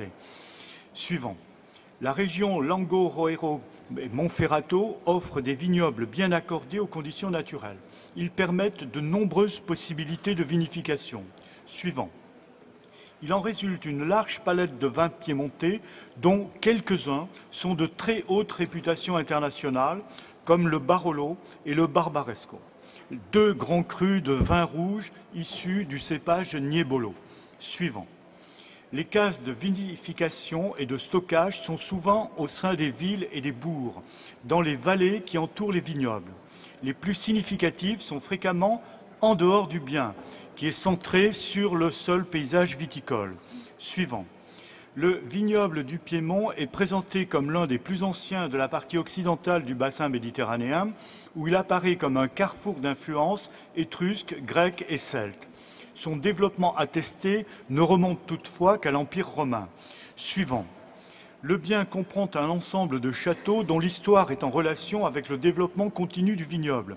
Certains sont d'origine médiévale, mais beaucoup ont été restructurés ou implantés à des époques plus tardives, jusqu'au XIXe siècle. Suivant.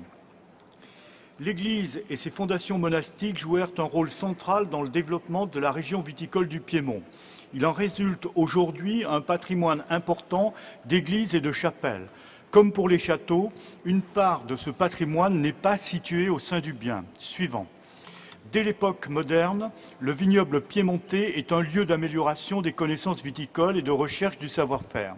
Le XIXe siècle est marqué par une avancée qualitative et quantitative, parfois inspirée par les méthodes françaises, comme pour l'astis piumante à partir du champagne. Suivant. Les qualités esthétiques, l'unité et les nuances du vaste ensemble du vignoble du Piémont, ainsi que sa richesse patrimoniale, le font présenter par l'État partie comme une forme de quintessence du vignoble méditerranéen. Suivant. Pour l'intégrité, l'ICOMOS considère que la qualité du paysage viticole piémontais est incontestable, mais inégale en signification vinicole et viticole. Il s'agit de l'un des vignobles les plus complets dans ses multiples composantes esthétiques et historiques. Toutefois, les éléments humains liés à la vinification, à l'urbanisme et à l'histoire sont trop souvent situés à l'extérieur du bien. L'intégrité n'est donc pas pleinement satisfaisante, tant pour chacun des sites proposés que pour la définition de la série elle-même. L'authenticité des éléments constitutifs du bien proposé est satisfaisante. En termes d'analyse comparative, la valeur des vignobles de la région de Lango-Roero et de Monferrato est certaine, mais elle est très contrastée et elle change beaucoup d'un vignoble à l'autre. De ce point de vue, le cépage Nebbiolo et les vins associés de Barbaresco et de Barolo paraissent très convaincants, mais d'autres couples cépages-vins le sont beaucoup moins. La notion de cépage autochtone est un concept séduisant, mais elle est utilisée de manière un peu ambiguë pour justifier d'une possible valeur universelle exceptionnelle. Critère 2. L'ICOMOS considère que le vignoble piémontais bénéficie d'une riche histoire d'échanges culturels au cœur de l'Europe viticole, et cela à de nombreuses périodes. Toutefois, le choix des sites n'est pas pleinement justifié et la définition de chacun d'eux ne met pas convenablement en évidence les attributs susceptibles de soutenir ce critère. Critère 3. L'ICOMOS considère qu'une tradition culturelle ancienne et vivante est incontestablement présente dans le vignoble du Piémont. Il serait cependant nécessaire qu'un nombre précis de composantes matérielles soit clairement identifié au sein du bien, afin de pouvoir porter un jugement sur l'intégrité de la tradition culturelle présentée et sur ses significations. Trop d'éléments évoqués dans le dossier de proposition d'inscription ne concernent pas le bien en série, mais seulement son environnement. Critère 5, le paysage viticole témoigne d'une qualité esthétique certaine dans l'harmonie entre le vignoble et les nombreux éléments bâtis exprimant les différentes strates de son histoire. Le critère esthétique n'est toutefois pas suffisant à lui seul et le haut degré de raffinement de l'adaptation de l'homme à son environnement par le biais du couple cépage-vin, réellement exceptionnel, n'est atteint que pour quelques-uns des exemples présentés. Suivant. Les délimitations du bien doivent être revues pour inclure les attributs principaux liés à la valeur historique et pour rendre compte de manière appropriée de ces savoir-faire viticoles, vinicoles et commerciaux. La protection légale du bien est appropriée, mais elle doit être appliquée par toutes les communes concernées. La liste des éléments protégés en tant que monument historique au sein du bien serait nécessaire et de le distinguer des éléments de la zone tampon. La situation générale de conservation du bien est plutôt satisfaisante, mais elle doit être rendue plus homogène entre toutes les communes. Le système de gestion du bien est globalement approprié, mais il est nécessaire de préciser les moyens matériels et humains de l'association de gestion transversale. Suivant, l'ICOMOS recommande que l'examen de la proposition d'inscription du paysage des vignobles du Piémont soit différé en raison de tous les points que nous venons d'évoquer et qui sont ici résumés. Suivant. Voilà la liste des points. Suivant. Je vous remercie. Thank you very much. Floor is open. And before I give the floor, I ask our rapporteur, do we receive any amendments to this draft decision? I confirm, Madam Chairperson, that we have not received any amendment for this decision 32. Thank you very much. Who wants to take the floor? Japan, floor is yours. Thank you, Madam Chair. First of all, I would like to thank the distinguished delegate of ICOMOS for the explanation on the matter. As regards OUV, I hear that ICOMOS point out in particular the need for the review of the selection of sites and also the boundary of each site. And recently, our Japanese expert visited Piedmont. And also, they reported me that they recognize the significant value of this vineyard landscape. And also, I hear that the state party had different views on the selection issue and also the boundary issues on this issue. So, in order to facilitate understanding on this matter, I'd like to ask the state party to explain their views on the selection of the site and also the boundary issues. Thank you. Thank you very much. If there are no other speakers, so I give the floor to State Party. Italy, floor is yours. Thank you, Madam Chair. Italy, in an effort to further enhance the underrepresented categories of sites, has presented this nomination, a very complex one, the first of this kind in our country. It's been 6 years that this region, the Piedmont, famous in the world for its wines, has been working for this purpose, with a large commitment by many local communities, which have redesigned the legal instrument for landscape protection. As far as the question of Japan, we worked to define the core zones boundaries of the property in correspondence to the different grape variety of cultivation, but we selected only areas that satisfy the criteria of visual integrity. In the southern part of Piedmont, some particular characteristics are mixed together, An historical extensive cultivation of native grape variety that cover in many municipalities more than 80% of the soil. The heritage of this property is very well connected with the cultivation of grape and production of wine, like cellars, the Wine Museum of Barolo, and Crutin, that are little private cellars used for storage and built by hand in stone. These elements create a unique living cultural landscape that stand at the center of people's life. The elements of this series have been selected with a special focus on grape variety, while the boundaries are drawn, as I said, with a particular attention to integrity. Piedmont region is going to approve its regional landscape plan that coordinates all the existing protection measures. Furthermore, in order to ensure the protection of vineyard landscape, Ministry of Culture, Piedmont region, and 3 districts worked together with mayors and changed all the urban plans in few months. The Piedmont municipalities approved the same system of rules to preserve their own landscape. This is the first big result of this process.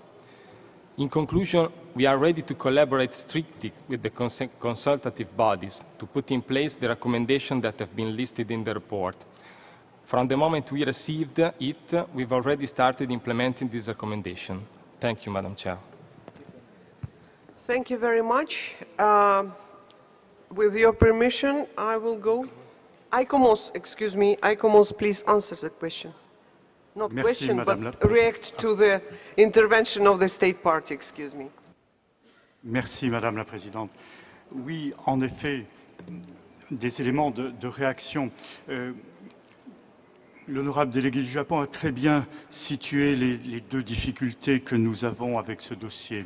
Il s'agit de revoir les délimitations individuelles de chacun des biens pour mieux y intégrer l'ensemble du processus viticole et vinicole. C'est-à-dire pas seulement l'aspect du vignoble, mais également l'aspect des celliers, des châteaux, de tous les éléments culturels liés à l'histoire du vin et de sa commercialisation, qui actuellement, dans la définition présente, sont trop souvent à l'extérieur même du bien. Ça, c'est la première difficulté. La deuxième difficulté est dans la constitution de la série, et je crois que la sélection des sites mérite d'être approfondie, d'être faite d'une manière un petit peu plus rigoureuse. Le critère proposé par l'État partie est tout à fait séduisant, le couplage entre un cépage autochtone et un vin, mais évidemment, cette déclinaison en termes viticoles et vinicoles peut aller à l'infini, et la notion de qualité de ce couplage doit effectivement atteindre en lui-même une valeur universelle exceptionnelle. Et il semble que tous les éléments proposés ne correspondent pas à cette contribution à une valeur universelle exceptionnelle. Merci, Madame la Présidente.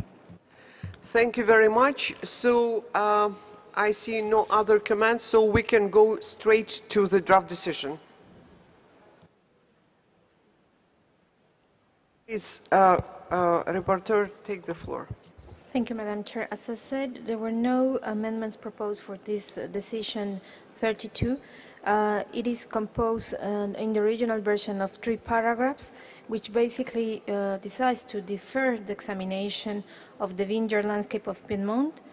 And there are numbers of recommendations given to the state party for this revision of the nomination. Thank you, Madam Chair. You have something to add to this decision?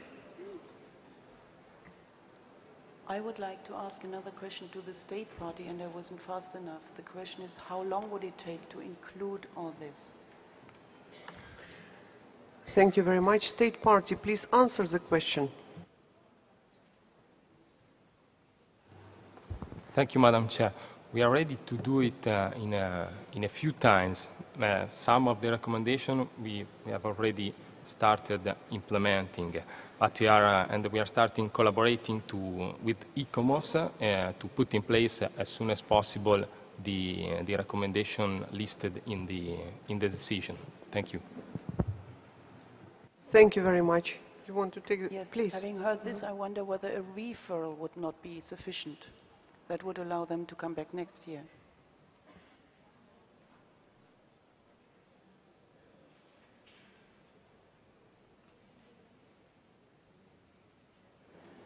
So Switzerland, floor is yours. Merci Madame la Présidente. On se retrouve de nouveau devant un problème analogue qu'on a déjà discuté dans d'autres cas.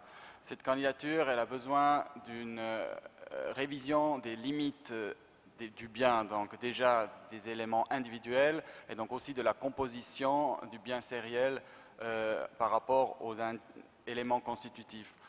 Ce travail ne peut pas être fait avec un renvoi et nécessite un différé. Donc je crois, si on veut vraiment soutenir l'État partie dans le travail qu'on a déjà entendu et déjà entamé, il faut que la candidature soit différée, sinon le scénario ne va pas fonctionner dans l'avenir. Merci Madame la Présidente. So I see no objection for deferral, and I would like to ask Rapporteur to proceed with the draft decision. Yes, Madam Chairperson. As I said, you have 3 paragraphs in this decision, and as long as there are no amendments, you may proceed with the adoption of the whole decision in its entirety. Thank you very much. Are there anybody against or have any objections to adopt the decision 36.8b.32? I see no objection. Adopted. So, dear colleagues, we had some requests from our colleagues to proceed with their sites before the lunch time. And I would like you to move to major mining sites of Wallonia, Belgium. And we have a recommendation for inscription. Please, ICOMOS, floor is yours. Merci Madame la Présidente. Les sites miniers de Wallonie, Belgique, la recommandation est dans le document 8B, page 34 en français et 31 en anglais. Suivant. La décision du 34e comité, il y a 2 ans, était de différer l'examen du bien afin de clarifier la situation de la propriété à Blénimine, revoir la zone tampon à Bois-du-Luc, renforcer la protection des attributs par des inscriptions systématiques comme monuments historiques et sites culturels protégés, coordonner cette protection entre les différents sites pour les biens et les zones tampons, mettre en place un plan de conservation pour l'ensemble du bien, officialiser et rendre effective une structure de concertation et de coordination de la gestion. Suivant. Les sites miniers présentés sont les mieux conservés de l'exploitation charbonnière en Belgique du début du XIXe siècle à la seconde moitié du XXe. Ils témoignent tant de l'exploitation minière que de l'architecture industrielle, de l'habitat ouvrier, de l'urbanisme et des valeurs sociales et humaines associées. En termes de biens culturels, il s'agit d'une proposition d'inscription en série de 4 ensembles suivants. D'ouest en est, les sites proposés sont Grand Ornu, Bois du Luc, Bois du Casier dans la banlieue de Charleroi et Blénimigne près de Liège. Suivant. Grand Ornu forment un ensemble industriel fortement intégré. Le charbonnage industriel, le trait rouge sur la carte, est étroitement associé à la cité ouvrière qui l'en sert. Ils forment ensemble le bien limité par le trait bleu. La zone tampon correspond au trait vert. Suivant. L'entrée, comme l'ensemble industriel, est conçue selon l'esprit monumental de la ville idéale du XVIIIe siècle. Elle est ici consacrée à l'exploitation souterraine de la houille et à son organisation tant sociale que technique. Ce témoignage industriel est essentiellement d'ordre architectural. Suivant. Le cœur industriel de Grand Ornu est organisé autour d'une place centrale à caractère fonctionnel. Abandonné pendant une 50aine d'années, le site est aujourd'hui restauré dans un esprit de conservation en l'état. Un centre d'art contemporain, à l'esthétique délibérément différente, respecte l'esprit du lieu. Suivant. La cité ouvrière a été édifiée durant le premier tiers du XIXe siècle. C'est l'une des plus anciennes de ce type. Les travaux récents effectués par les propriétaires privés ont conduit à des anachronismes qui n'entachent toutefois pas les données architecturales fondamentales. L'État partie a donné des assurances pour une restauration programmée de l'authenticité. Suivant. Le bien de Bois-du-Luc est représenté en bleu. Conformément à la recommandation du comité, la zone tampon en vert a été augmentée au nord-est et au sud par les parties au trait vert plus épais. Comme au Grand Ornu, il s'agit d'un ensemble intégré. Please. Oh, sorry. Il s'agit d'un ensemble intégré comprenant un charbonnage et des cités ouvrières. Suivant. Le site industriel s'est fortement développé à partir du milieu du XIXe siècle autour des puits de la fosse Saint-Emmanuel et de la fosse du Bois. Il comprend encore aujourd'hui de nombreux vestiges techniques et industriels, des ateliers ainsi que plusieurs terrils. Suivant. À proximité immédiate du site minier se trouve la grande cité ouvrière des Carrés ou Bosquéville, construite au XIXe siècle. Son plan d'urbanisme et ses constructions ont été bien conservés grâce à un propriétaire unique qui l'a géré à la suite de la fermeture du charbonnage en 1973. Suivant. Le croisement central des rues est rehaussé de pavillons. L'un d'eux ouvre sur le café et une salle des fêtes destinée aux fêtes et aux cérémonies des personnels de la mine. D'autres cités ouvrières se sont ensuite agrégées à l'ensemble central. Suivant. La partie nord du bien comprend une série d'extensions fonctionnelles et sociales du charbonnage. L'hospice, entrepris en 1861, l'hôpital, l'église Sainte-Barbe, une maison de direction, celle de l'ingénieur, le laboratoire, un hôtel, des maisons pour les employés, une école, etc. Suivant. Bois-du-Casier est formé d'un site minier et industriel avec ses terrils et aussi du cimetière. De conception plus récente que les deux précédents charbonnages, il ne comprend pas de cité ouvrière délibérément associée à la mine, témoignant d'une conception sociale moins intégrée et plus tardive. Suivant. Bois-du-Casier correspond à une exploitation minière ancienne, mais dont les composantes actuelles sont principalement de la première moitié du XIXe siècle. Ils donnent à voir l'ensemble d'un site de charbonnage et de son organisation spatiale. Suivant. Le détail des bâtiments met en lumière différentes strates architecturales, toutes basées sur l'utilisation de la brique rouge. Il met aussi en lumière les conditions d'accueil de nombreux émigrés venus de toute l'Europe, puis d'Afrique du Nord, comme le hangar du Bas. Suivant. Le 8 août 1956, un coup de grisou ravage le puits Forcari, causant la mort de 262 mineurs de 11 nationalités différentes, en particulier belges et italiens. C'est la dernière grande catastrophe minière d'Europe. Elle marqua l'opinion publique. Bois-du-Casier est devenu un site mémoriel symbole de la dangerosité du travail des mineurs. Suivant. Blény-Mines est un charbonnage ancien, mais qui fut totalement reconstruit après la Seconde Guerre mondiale. Il illustre les efforts de productivité de cette période lors de la reconstruction de l'Europe. Suivant. C'est l'un des derniers carreaux à avoir été en fonction dans cette région du monde. Suivant. Blény-Mines conserve à peu près en l'état ses éléments techniques monumentaux et une part importante de ses galeries, car le site a été rapidement converti en musée de la mine. Suivant. Cet ensemble forme un tout significatif et explicatif des techniques minières, tant de surface que de fond. Il a conservé une part importante de ses installations techniques dans un état fonctionnel, permettant un centre d'interprétation simultanément vivant et authentique. Suivant. Le flou de la situation juridique et contractuelle de Blény-Mines a été levé par l'État partie. Une procédure d'extension des classements de protection des monuments a été réalisée pour l'ensemble des 4 biens formant la série. Suivant. L'intégrité de la série est satisfaisante. Les éléments qui la composent sont complémentaires et chacun d'eux contient un nombre suffisant d'éléments. L'ensemble apporte le témoignage intelligible et complet du développement des houillères en Europe occidentale. Malgré quelques inégalités ponctuelles, l'authenticité des éléments composant la série est globalement satisfaisante. L'analyse comparative montre qu'il s'agit des biens les mieux conservés et les plus significatifs des houillères de Belgique.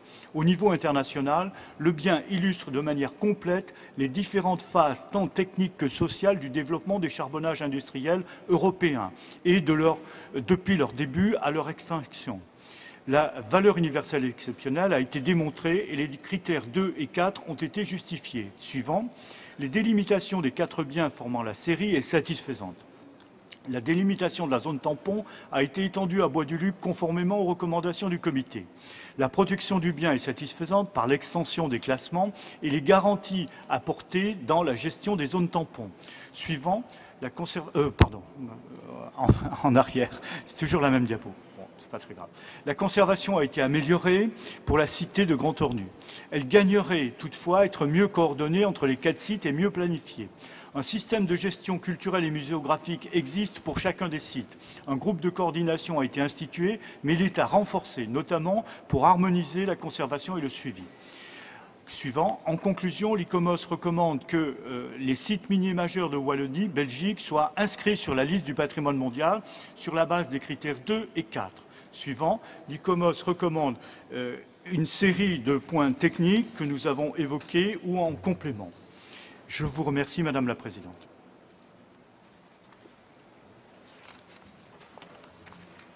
Thank you, ICOMOS, for this explanation. Distinguished delegates, as you know, this site is for inscription. In the interest of time, I don't think we should be taking comments, if you agree. In that case, I now declare decision 36.8b.38. I see Senegal. Ce n'est pas pour m'opposer, mais on aurait souhaité faire un commentaire sur ces paysages industriels, simplement.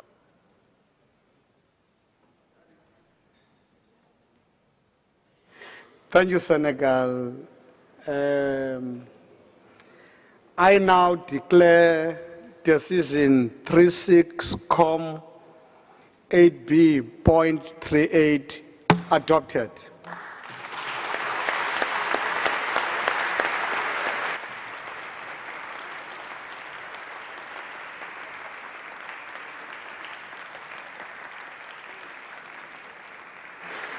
Let me congratulate Belgium on behalf of the entire committee for the inscription of this site. Belgium, you have the floor for a brief 2-minute statement. Thank you. You have the floor. Monsieur le Président, Mesdames et Messieurs membres du comité, la Belgique et particulièrement la Wallonie vous remercie pour la reconnaissance que vous venez d'attribuer au site minier majeur de Wallonie. Cette décision est l'aboutissement d'un long processus qui avait déjà été présenté au comité en 2010.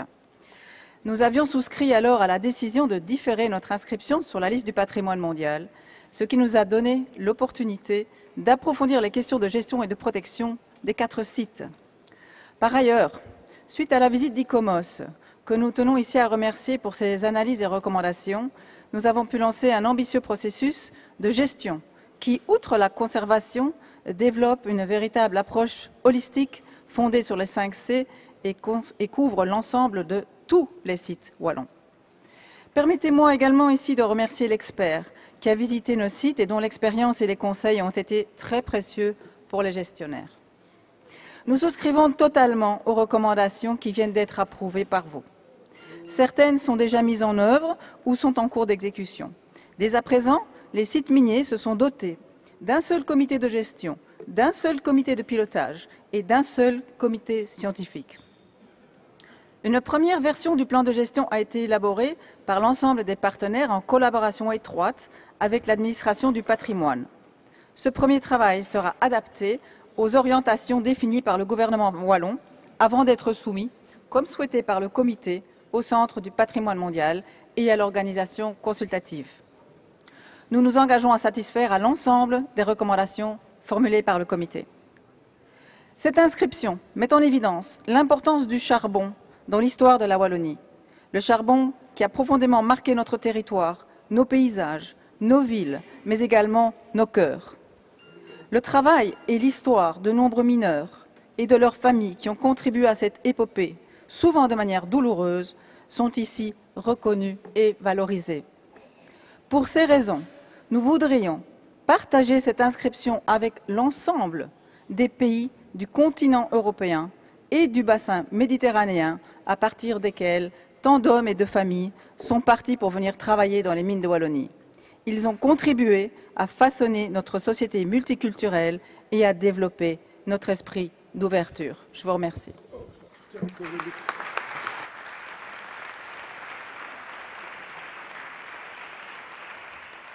Thank you very much and congratulations, State Party.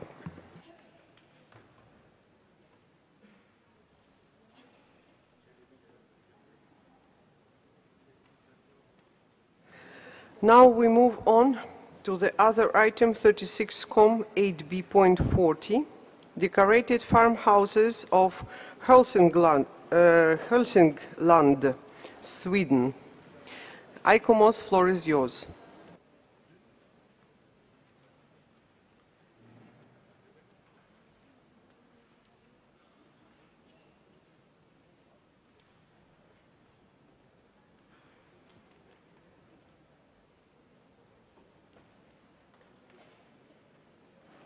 Thank you, Madam Chair.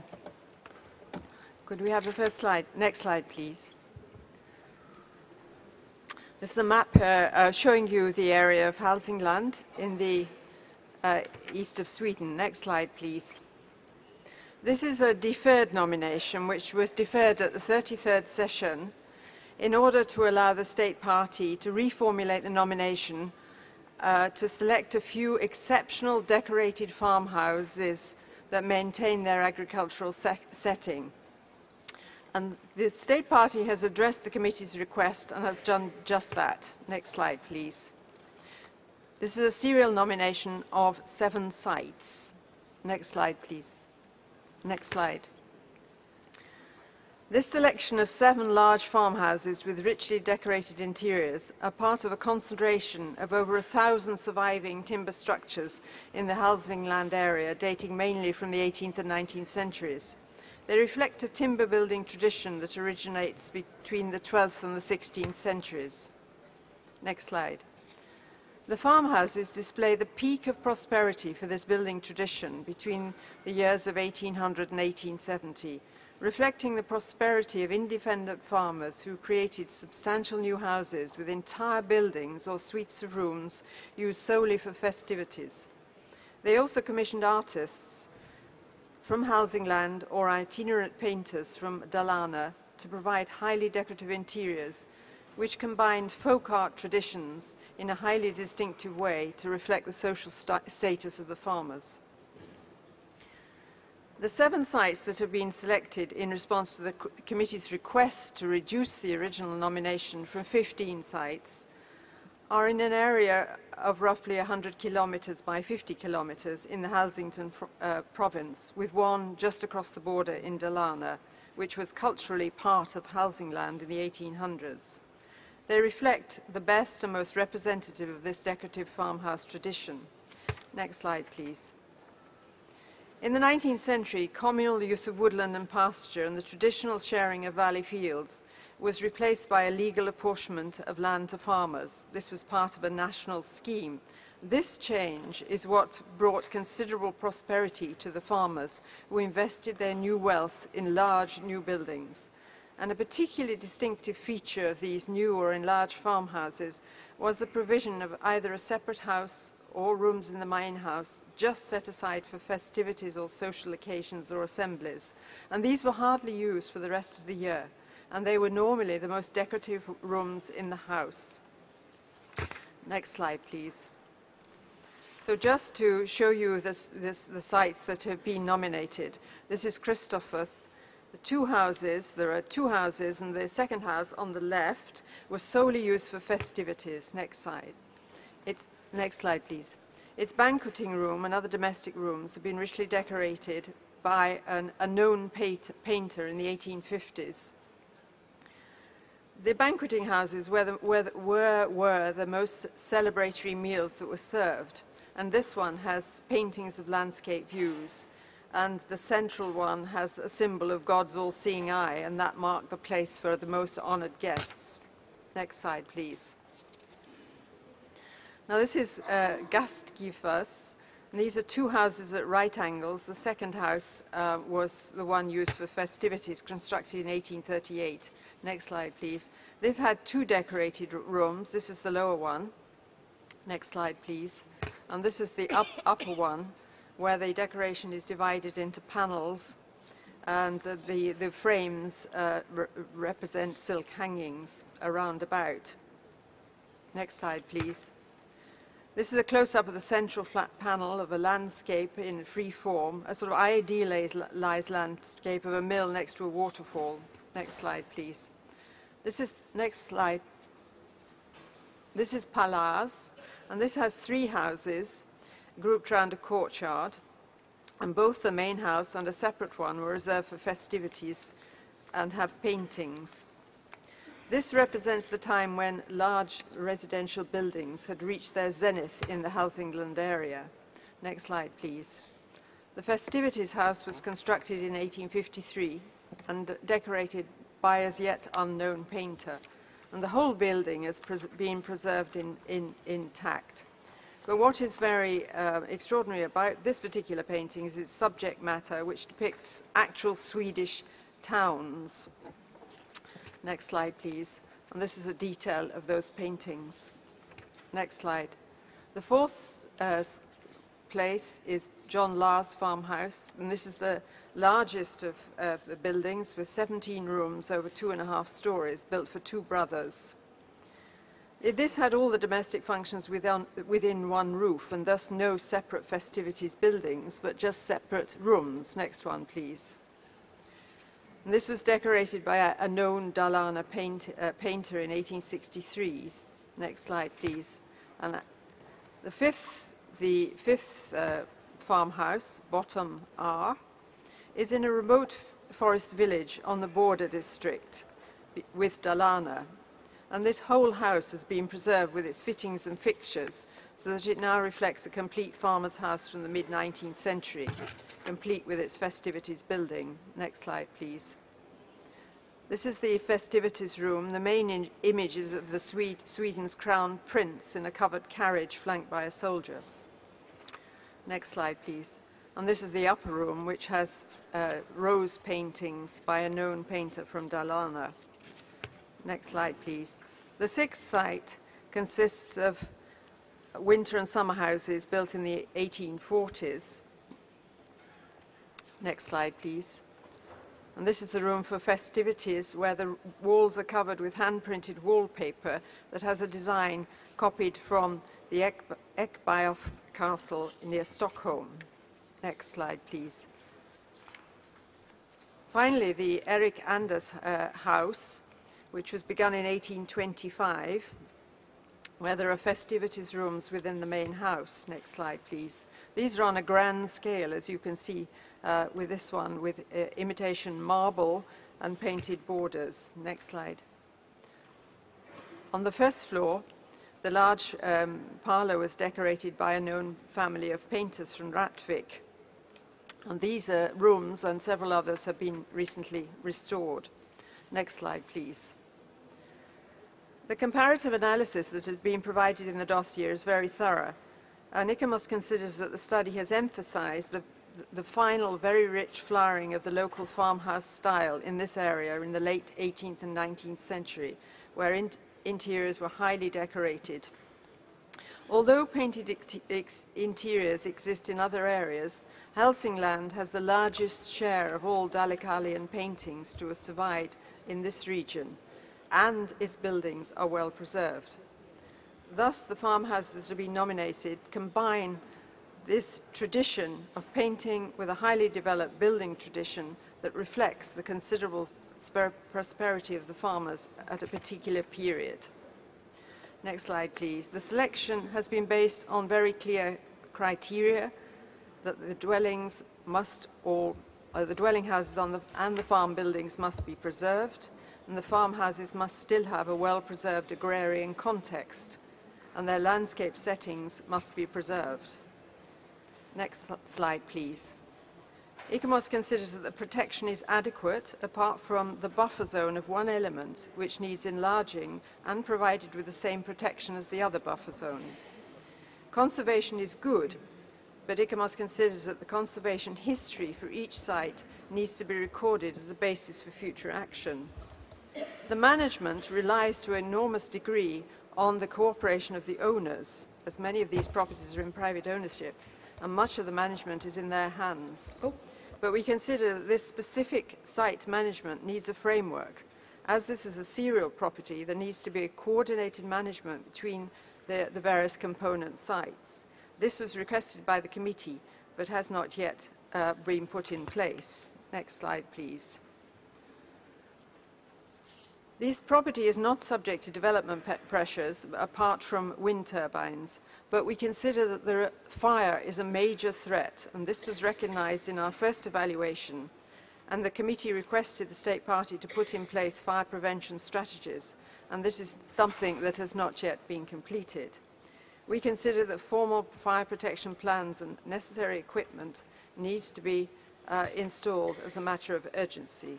Next slide, please. We consider that the conditions of integrity and authenticity have been met, as has criterion 5. As mentioned, the buffer zone needs amending in one property, and I've made already comments on conservation and management. Next slide, please.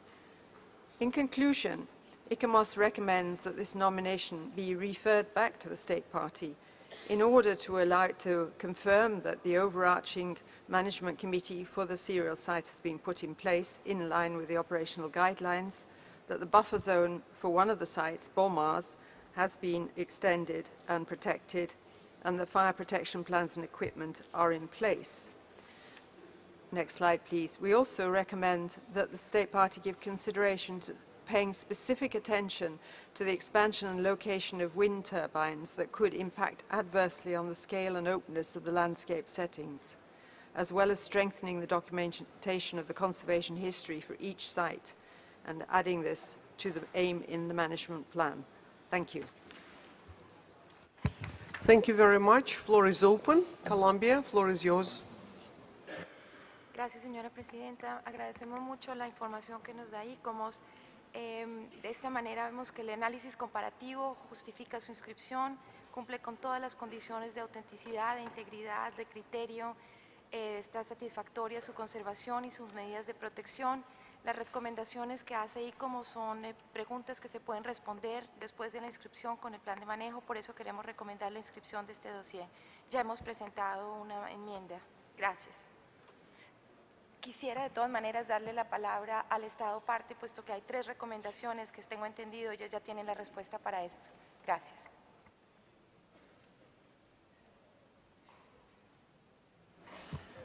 Thank you very much. Japan, floor is yours. Thank you, Madam Chair. Our position is almost the same line with the Colombian delegation.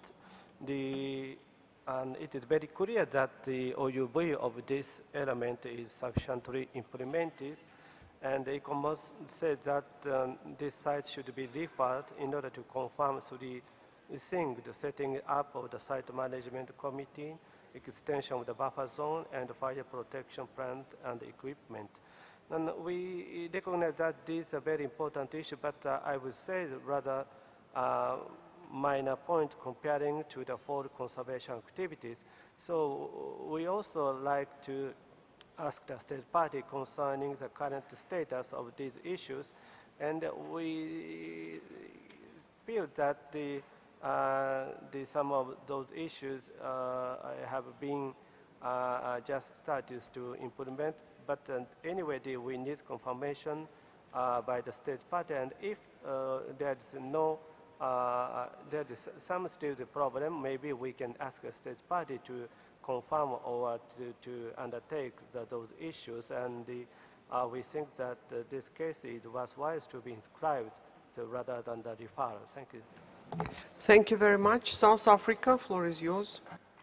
Thank you, Madam Chair. South African delegation would like to align or support the Colombian proposal.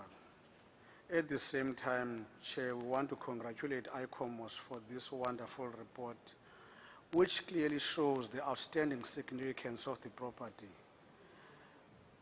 We also noted that the outstanding issues are minor. The OUV has been justified. Criteria has been met. Hence, Madam Chair, we support the inscription. However, we would like to suggest that the state party should give a report on the outstanding issues at the next session of this committee. Thank you. Thank you very much. Dear colleagues, we have amendment, and as I understand, the majority of countries who wants to take the floor wants to support the Colombia proposal. Maybe you will not take the floor, and we just directly before we go to the amendment, I will give the floor to State Party to make the clarification. Thank you, Madam Chair. Thank you very much, members of the committee, for your understanding that we are in really very difficult time scale. Please, State Party, take the floor. Thank you, Madam Chairperson. I would like to give the floor to my colleague from the regional authorities for the answering of the question. Thank you. Thank you, Madam Chair. We have noted ICOMOS viewpoints and would like to clarify the situation and explain the steps taken. Firstly, we can confirm that the Site Management Committee has been set up and that the management plan is operational. The Management Committee was constituted at a meeting on the 28th of May, and the management plan was adopted. The next meeting is planned for the beginning of October. Secondly, we can also confirm that the fire protection plans for all 7 farms have been finalized and that they are approved by the fire protection authorities. Thirdly, regarding the buffer zone around the East Cape Bombers, the municipality of Ljusdal met the demand for an extended buffer zone area, and work is currently underway. The extension will be concluded when the consulting process has been granted the necessary time. In Sweden, the municipalities are responsible for planning regarding land and water use. The work is conducted in accordance with the Planning and Building Act, which provide a democratic process where all parties concerned have the opportunity to submit their standpoints about the proposal. In the municipality of Ljusdal, where Bombers is located, the process of extending the buffer zone was initiated through a decision made by the municipal board at the 17th of January 2012. The municipality's personnel were then tasked to adjust the boundaries of the buffer zone, and an additional consulting process between the municipality and the county administrative board was held on the 3rd of April. An additional consulting process was held on the 23rd of May with the participation of the county governor, and the process is currently underway. Finally, we would like to emphasize that the farm is already under the highest level of protection according to the Swedish law within the current buffer zone. And outside the buffer zone, there is still a high level of legal protection. No one can build a house or change the exterior of a house without a building permit granted by the municipality. In this way, we can assure you, Madam Chair, that there is no risk for any damaging exploitation in the village. And because of the importance of this task, here today is all the 7 farmhouse owners with us. And with that, I'd like to thank you, Madam Chair, for the opportunity to giving me to clarify these matters. Thank you very much. May I consider that we can go straight to the draft decision and amendment? ICOMOS, please answer, reply for the intervention of the State Party. Thank you, Madam Chair. ICOMOS notes the considerable amount of work that the State Party has undertaken to respond to the recommendations in our evaluation. And we're pleased that the Site Management Committee is now in existence, the fire protection plans are finalized, and the buffer zone, the process for extending the buffer zone is well underway. May I say that we consider that the details of the extended buffer zone do need to be provided, and we would also consider that details of the fire protection plans should also be provided so that they can be kept together with the nomination document, because we do consider that fire protection is such a crucial issue in this case, that the confirmation of the system and approach that is being taken, it would be very helpful to have this submitted by the state party. Thank you very much. Thank you very much. So we go to the draft decision. So, Rapporteur, floor is yours. Thank you, Madam Chair. As was said by the distinguished ambassador of Colombia, we received several amendments to the draft decision 8B40, and which have been distributed to you in printing version this morning. Basically, these amendments ask for the inscription of this site. We have included a provisional statement of OUB on this text, and then the other amendments from Colombia request the state party to provide a revised plan for the extended buffer zone for BOMARs, which I think in some way respond to the concerns expressed by ICOMOS. So, Madam Chairman, you may proceed paragraph by paragraph as we have done with the other decisions. Thank you very much. So, paragraph 1 it stays without changing, so is no objection. Adopted. Paragraph 2 inscribes decorated farmhouses of Hälsingland, Sweden, on the World Heritage List on the basis of criterion 5. Germany, please. Germany would like to see its name added to Colombia. We also support this notion. Thank you very much.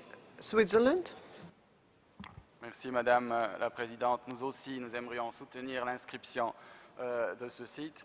Et permettez-moi encore une remarque.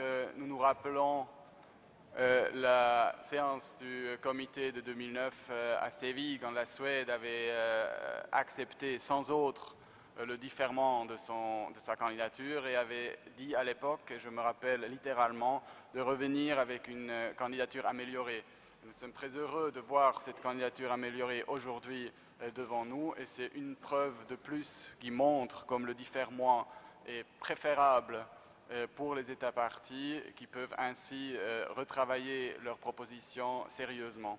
Merci, Madame la Présidente. Thank you very much. So, South Africa. Chair, just to say we earlier supported the inscription. Thank you. Thank you very much. Senegal. Merci, Madame la Présidente. Le Sénégal voudrait également soutenir le projet d'inscription. Thank you very much. So, may I ask Estonia, please, take the floor.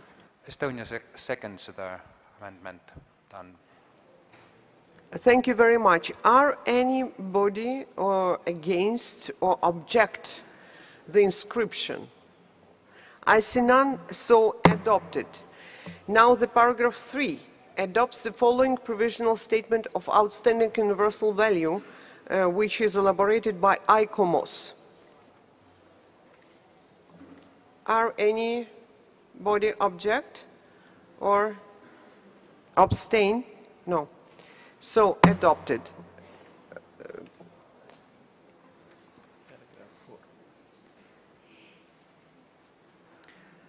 So, paragraph 4, Colombia amendment requests the state party to provide a revised plan for an extended buffer zone for BOMARs. Are any objections? I see none, so adopted. And the fifth paragraph is without changing. So, are any objections? I see none, so adopted. Now we have to adopt the whole decision, 36.8b.4. I see no objection, adopted. Congratulations, State Party.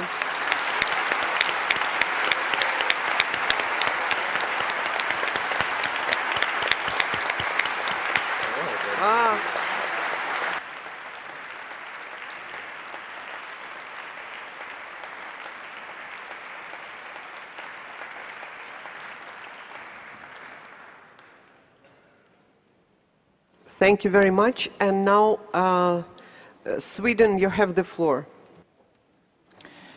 Madam Chair, Excellencies, ladies and gentlemen, on behalf of the Swedish government, the Minister of Culture, the regional and local authorities, and the owners of these wonderful farmhouses, I would like to express our gratitude towards the distinguished delegates of the World Heritage Committee for the decision to inscribe the decorated farmhouses of Hälsingland on the World Heritage List today. I would also like to take this opportunity to thank you, Madam Chair, and the organizers for your warm welcome and hospitality, and for the excellent organization of the 36th session in the wonderful city of St. Petersburg. As all of you know, the preparation of a nomination to the World Heritage List is a long process, which in this case has taken many years to complete. The successful nomination of the decorated farmhouses of Hälsingland is the result of dedicated work by the many peoples that worked with the nomination. I would especially like to thank the local and regional authorities who have worked so hard to make this day happen.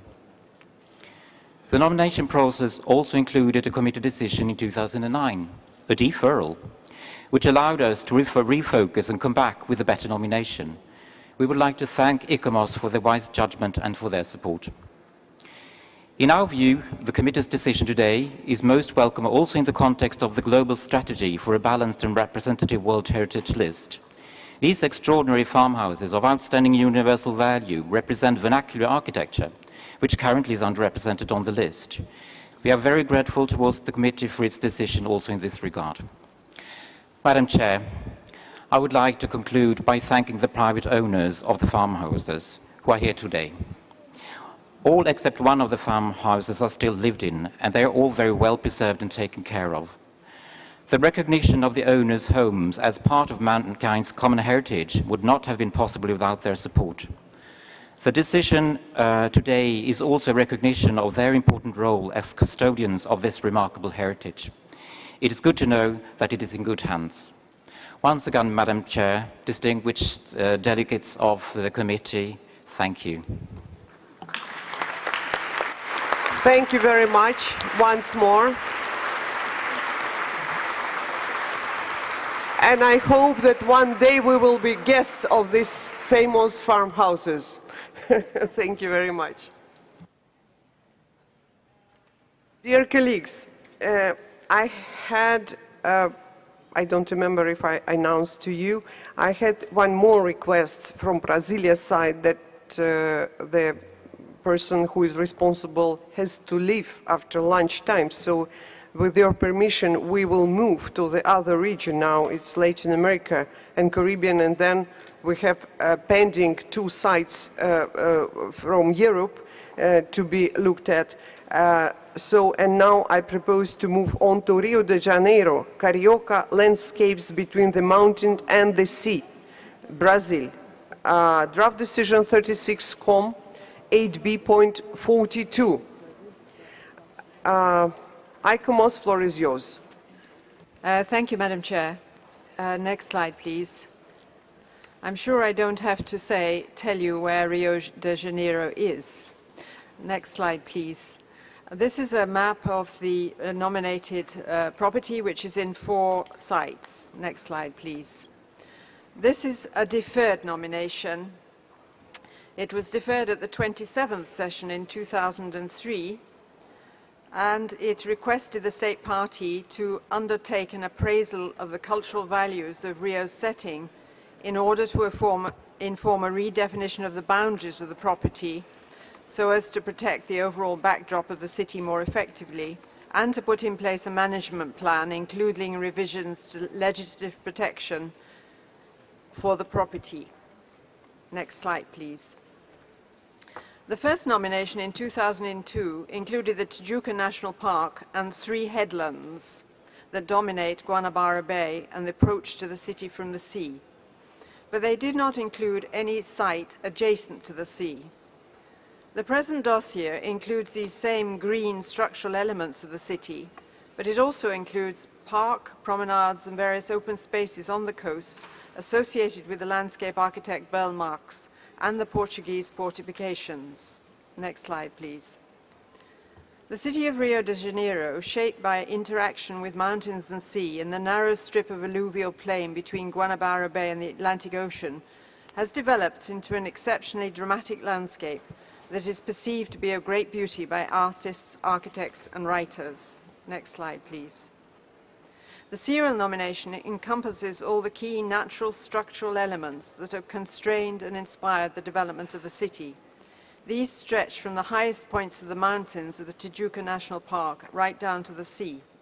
And the boundary also includes all the best viewpoints to appreciate the way nature has been shaped to become a significant cultural part of the city. Next slide, please. This is a serial nomination of 4 sites. It's also a cultural landscape, as recommended by the committee. Next slide, please. The city is punctuated by the forested mountains that are part of the Tijuca Massif and part of the national park. This park is essentially forested and uninhabited, and it's the largest area of the nominated components. Next slide, please. The park contains historical elements representing the early history of coffee and sugar plantations carved out of the forest. It also includes a significant section of the Atlantic forest, some of which was reforested through innovative restoration efforts in the mid-19th century. The park is now considered to be one of the world's most successful examples of the reforestation of an urban park that combines ecological and recreational needs. Next slide, please. The southern part of the forest of Tijuca is littered with both natural and artificial features that share characteristics of romantic parks and gardens elsewhere, and certainly reflect the influence of European ideas. Next slide. The Carioca mountain range includes the Corcovado Peak, with its monumental statue of Christ the Redeemer installed in 1931. Next slide. Lower down, the Tijuca Massif are the botanical gardens, and they're part of the national park, and these were established in 1808. Next slide. The design of the gardens is neoclassical, with straight avenues, some framed by immensely tall palm trees, which are a landmark of these gardens. Next slide, please. Nearer the bay, the Flamingo Park was created between 1961 and 1965 by flattening Santa Antonio Hill. It provides an extensive open space between the city and Guanabara Bay. A large team of specialist architects, engineers, and botanists, including the landscape architect Bell Marks, who was in charge of the landscape design, were involved in this project. Next slide, please. Bell Marks was also responsible for the design of the promenade along Guanabara Bay. Next slide. Its distinct mosaic paving became a model landscaping solution that was copied widely elsewhere. Next slide. The Niterói forts are included in the nomination, spreading around the bay, and exemplify the role of protection as part of the city's history. Next slide, please. It is not the city of Rio de Janeiro that is being nominated, but the landscape within which the city developed. This natural landscape has been shaped and extended over time to become an intensely valuable asset for the city. The 4 areas are thus part of an overall cultural landscape, but not the whole of it. The second crucial aspect is the tight interaction between the open areas of the city and its built areas, which en masse contribute to this landscape, but are excluded from the nomination. The third equally crucial aspect is the benefits that these open areas deliver to the city in terms of open-air living and a sense of place. All these factors point to the need for the nominated areas to be understood, documented, protected, and managed together as facets of one landscape, and for the interface between the buildings and landscape to be a key focus of management. Next slide, please. In terms of outstanding universal value, Rio can be seen as an exceptional example of a natural landscape that has been developed over half a millennia with interactions brought about by the development of the city. Rio has given rise to an extraordinary set of public open spaces, but composed of gardens, parks, and protected landmarks with natural and cultural significance and associations which give them unique value. Next slide, please. The extensive buffer zone is the densely populated built-up area between the sea and the mountains. There are considerable development pressures in the buffer zone. Parts of the hills of Rio have been occupied since the end of the 19th century by inhabitants of scarce resources who did not have access to registered urban lands. Many of these early settlements have now become well integrated into the geomorphology of the territory. However, after the mid-20th century, the population of Rio increased so rapidly that new unregistered settlements flowed onto less stable land and across watercourses. The most effective areas have been the promontories of Tijuca and other hills located in the buffer zone. ICOMOS still considers that more adequate details need to be provided for the protection and management of the buffer zone in controlling development pressures in these areas. The sea around the city of Rio, mainly Guanabara Bay and the ports, are acknowledged to be affected by water pollution due to discharges from various areas. And ICOMOS considers that more details are needed on water pollution mitigation measures. Next slide, please. This enormous nomination raises the issue as to what level of detail is appropriate for this vast urban landscape. ICOMOS considers that although the cultural landscape is drawn on a large canvas, its management does need to respect the smaller details of the component parts. And to this end, detailed records and inventories are necessary to underpin conservation and adaptive management. There is a need to appreciate the long-distance views, but also the details within the component parts, such as the Burle Marx landscapes. More fundamentally, however, is the need to manage this overall landscape as one entity.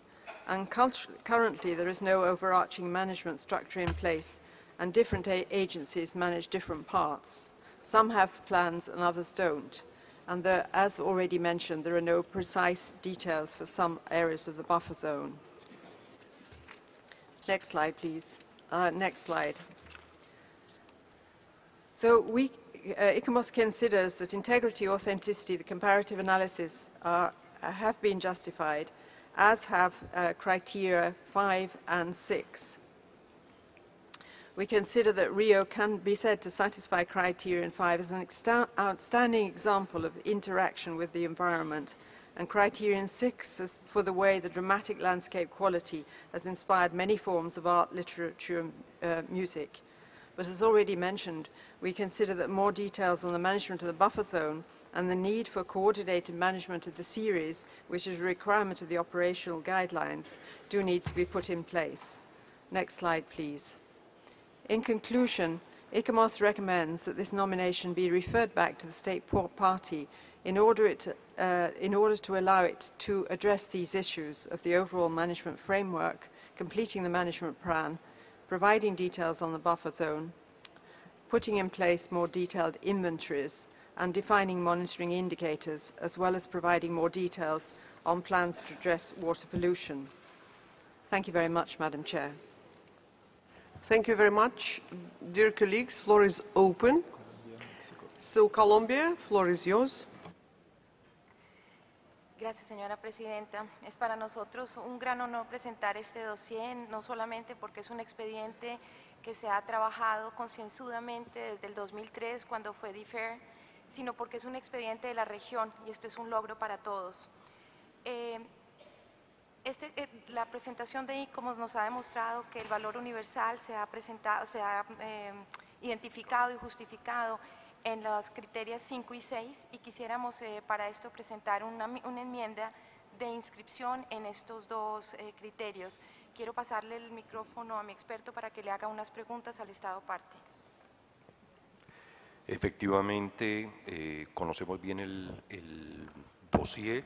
Es una propuesta fascinante para una ciudad y un emplazamiento fascinante y único. Es un expediente bastante novedoso, riguroso, imaginativo y osado, que bien puede servir como un paradigma para otras futuras nominaciones en la lista del Patrimonio Mundial. ICOMOS en su informe considera que los límites del bien propuesto abarcan los principales atributos del valor universal excepcional y que la zona de amortiguamiento es adecuada para la protección del bien. Sin embargo, también para ICOMOS una protección adecuada de la zona de amortiguamiento, cuya falta de control podría poner en peligro las áreas propuestas, todavía debe ser implementada. Por otra parte, ICOMOS considera que hacen falta detalles sobre cómo la extensa zona de amortiguamiento será gestionada y cuáles son los objetivos de la gestión. En ese sentido, nuestra delegación quisiera solicitar al Estado parte que explicara cómo la zona de amortiguamiento está protegida y cuál es el sistema propuesto para su gestión. En su informe también, ICOMOS considera que los límites del bien propuesto abarcan los principales atributos del valor universal excepcional y que la zona de amortiguamiento es adecuada para la protección del bien. En ese sentido, pedimos que el Estado parte haga uso de la palabra. Muchas gracias.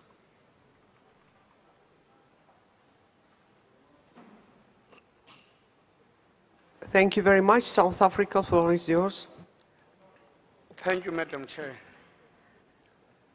Madam Chair, let us thank ICOMOS for this very extensive report. As we all note that the site was deferred in 2003, it is clear for the 8 years the state party has been working on a couple of issues. Hence, the report is very interesting.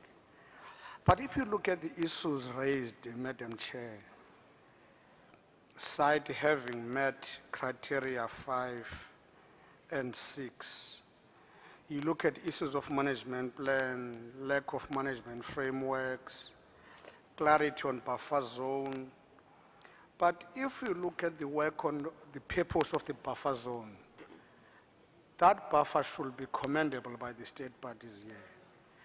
And the governance issues are also in place. Therefore, with that, Chair, we would like to align ourselves with the proposal by Colombia for the inscription of the property. Thank you very much. Thank you very much. Mexico, floor is yours. Muchas gracias, señora presidenta. Para México, la presentación del sitio del paisaje cultural del Río significa uno de los ejemplos más elocuentes de las nominaciones que el comité tiene hacia su futuro. Muestra la gran visión que Brasil tiene con respecto a las nuevas categorías patrimoniales. La ciudad histórica y la ciudad moderna de Río no se pueden entender sin su paisaje y su emplazamiento. Forman una simbiosis indisoluble entre el mar, la ciudad y la montaña, construyendo un diálogo permanente y enriquecedor que conforma la identidad del carioca. Nunca mejor ha sido aplicado el criterio 6, como en este caso, porque el imaginario colectivo de sus habitantes está presente en todas las expresiones culturales y artísticas. Quisiéramos preguntar al Estado parte, en ese sentido también, cuáles han sido las medidas establecidas para la aplicación de un plan de gestión integral que garantice, sobre todo a largo plazo, la buena conservación de los elementos del bien en serie que involucra a todo el conjunto. Asimismo, que nos dijeran cómo han imaginado ahora el tema de los indicadores diseñados para controlar los cambios futuros de la ciudad. Recordemos que este es uno de los paisajes más extraordinarios que le han dado identidad a la nación brasileña. Gracias, señor presidente.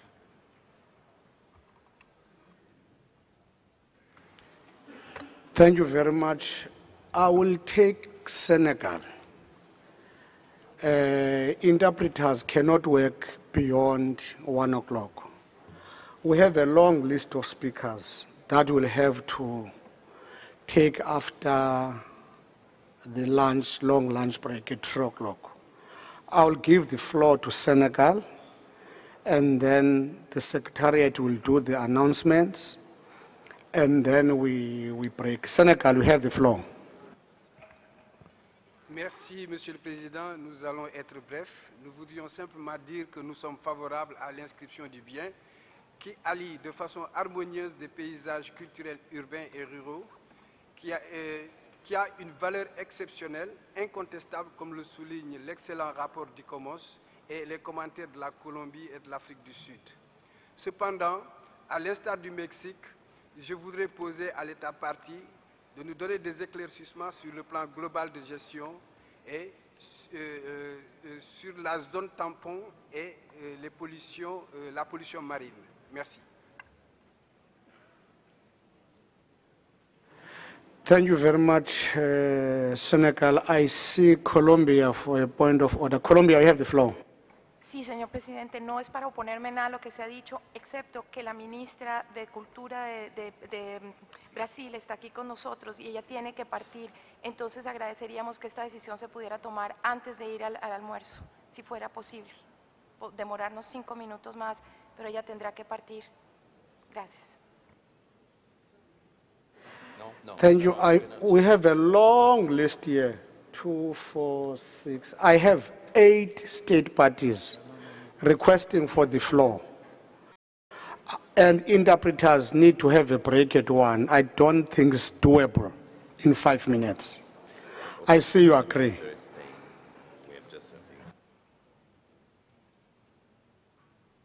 I've been just told good news that the minister will be here when we resume at 3. Can I hand over to the Secretariat if there are any announcements?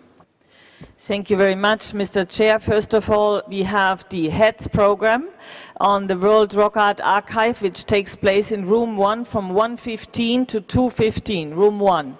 Secondly, we have the budget group, as usual, in the library room from 2 to 3. And thirdly, we have a discussion with the ministers from Cameroon, Chad, Mali, and Tanzania in room 16 from 2 to 3 with the Minister of Culture and Tourism of Mali, the Minister of Culture of Cameroon, the Minister of Culture of Chad, and the Minister of Natural Resources and Tourism of Tanzania. Thank you very much. The meeting is adjourned for now. Thank you.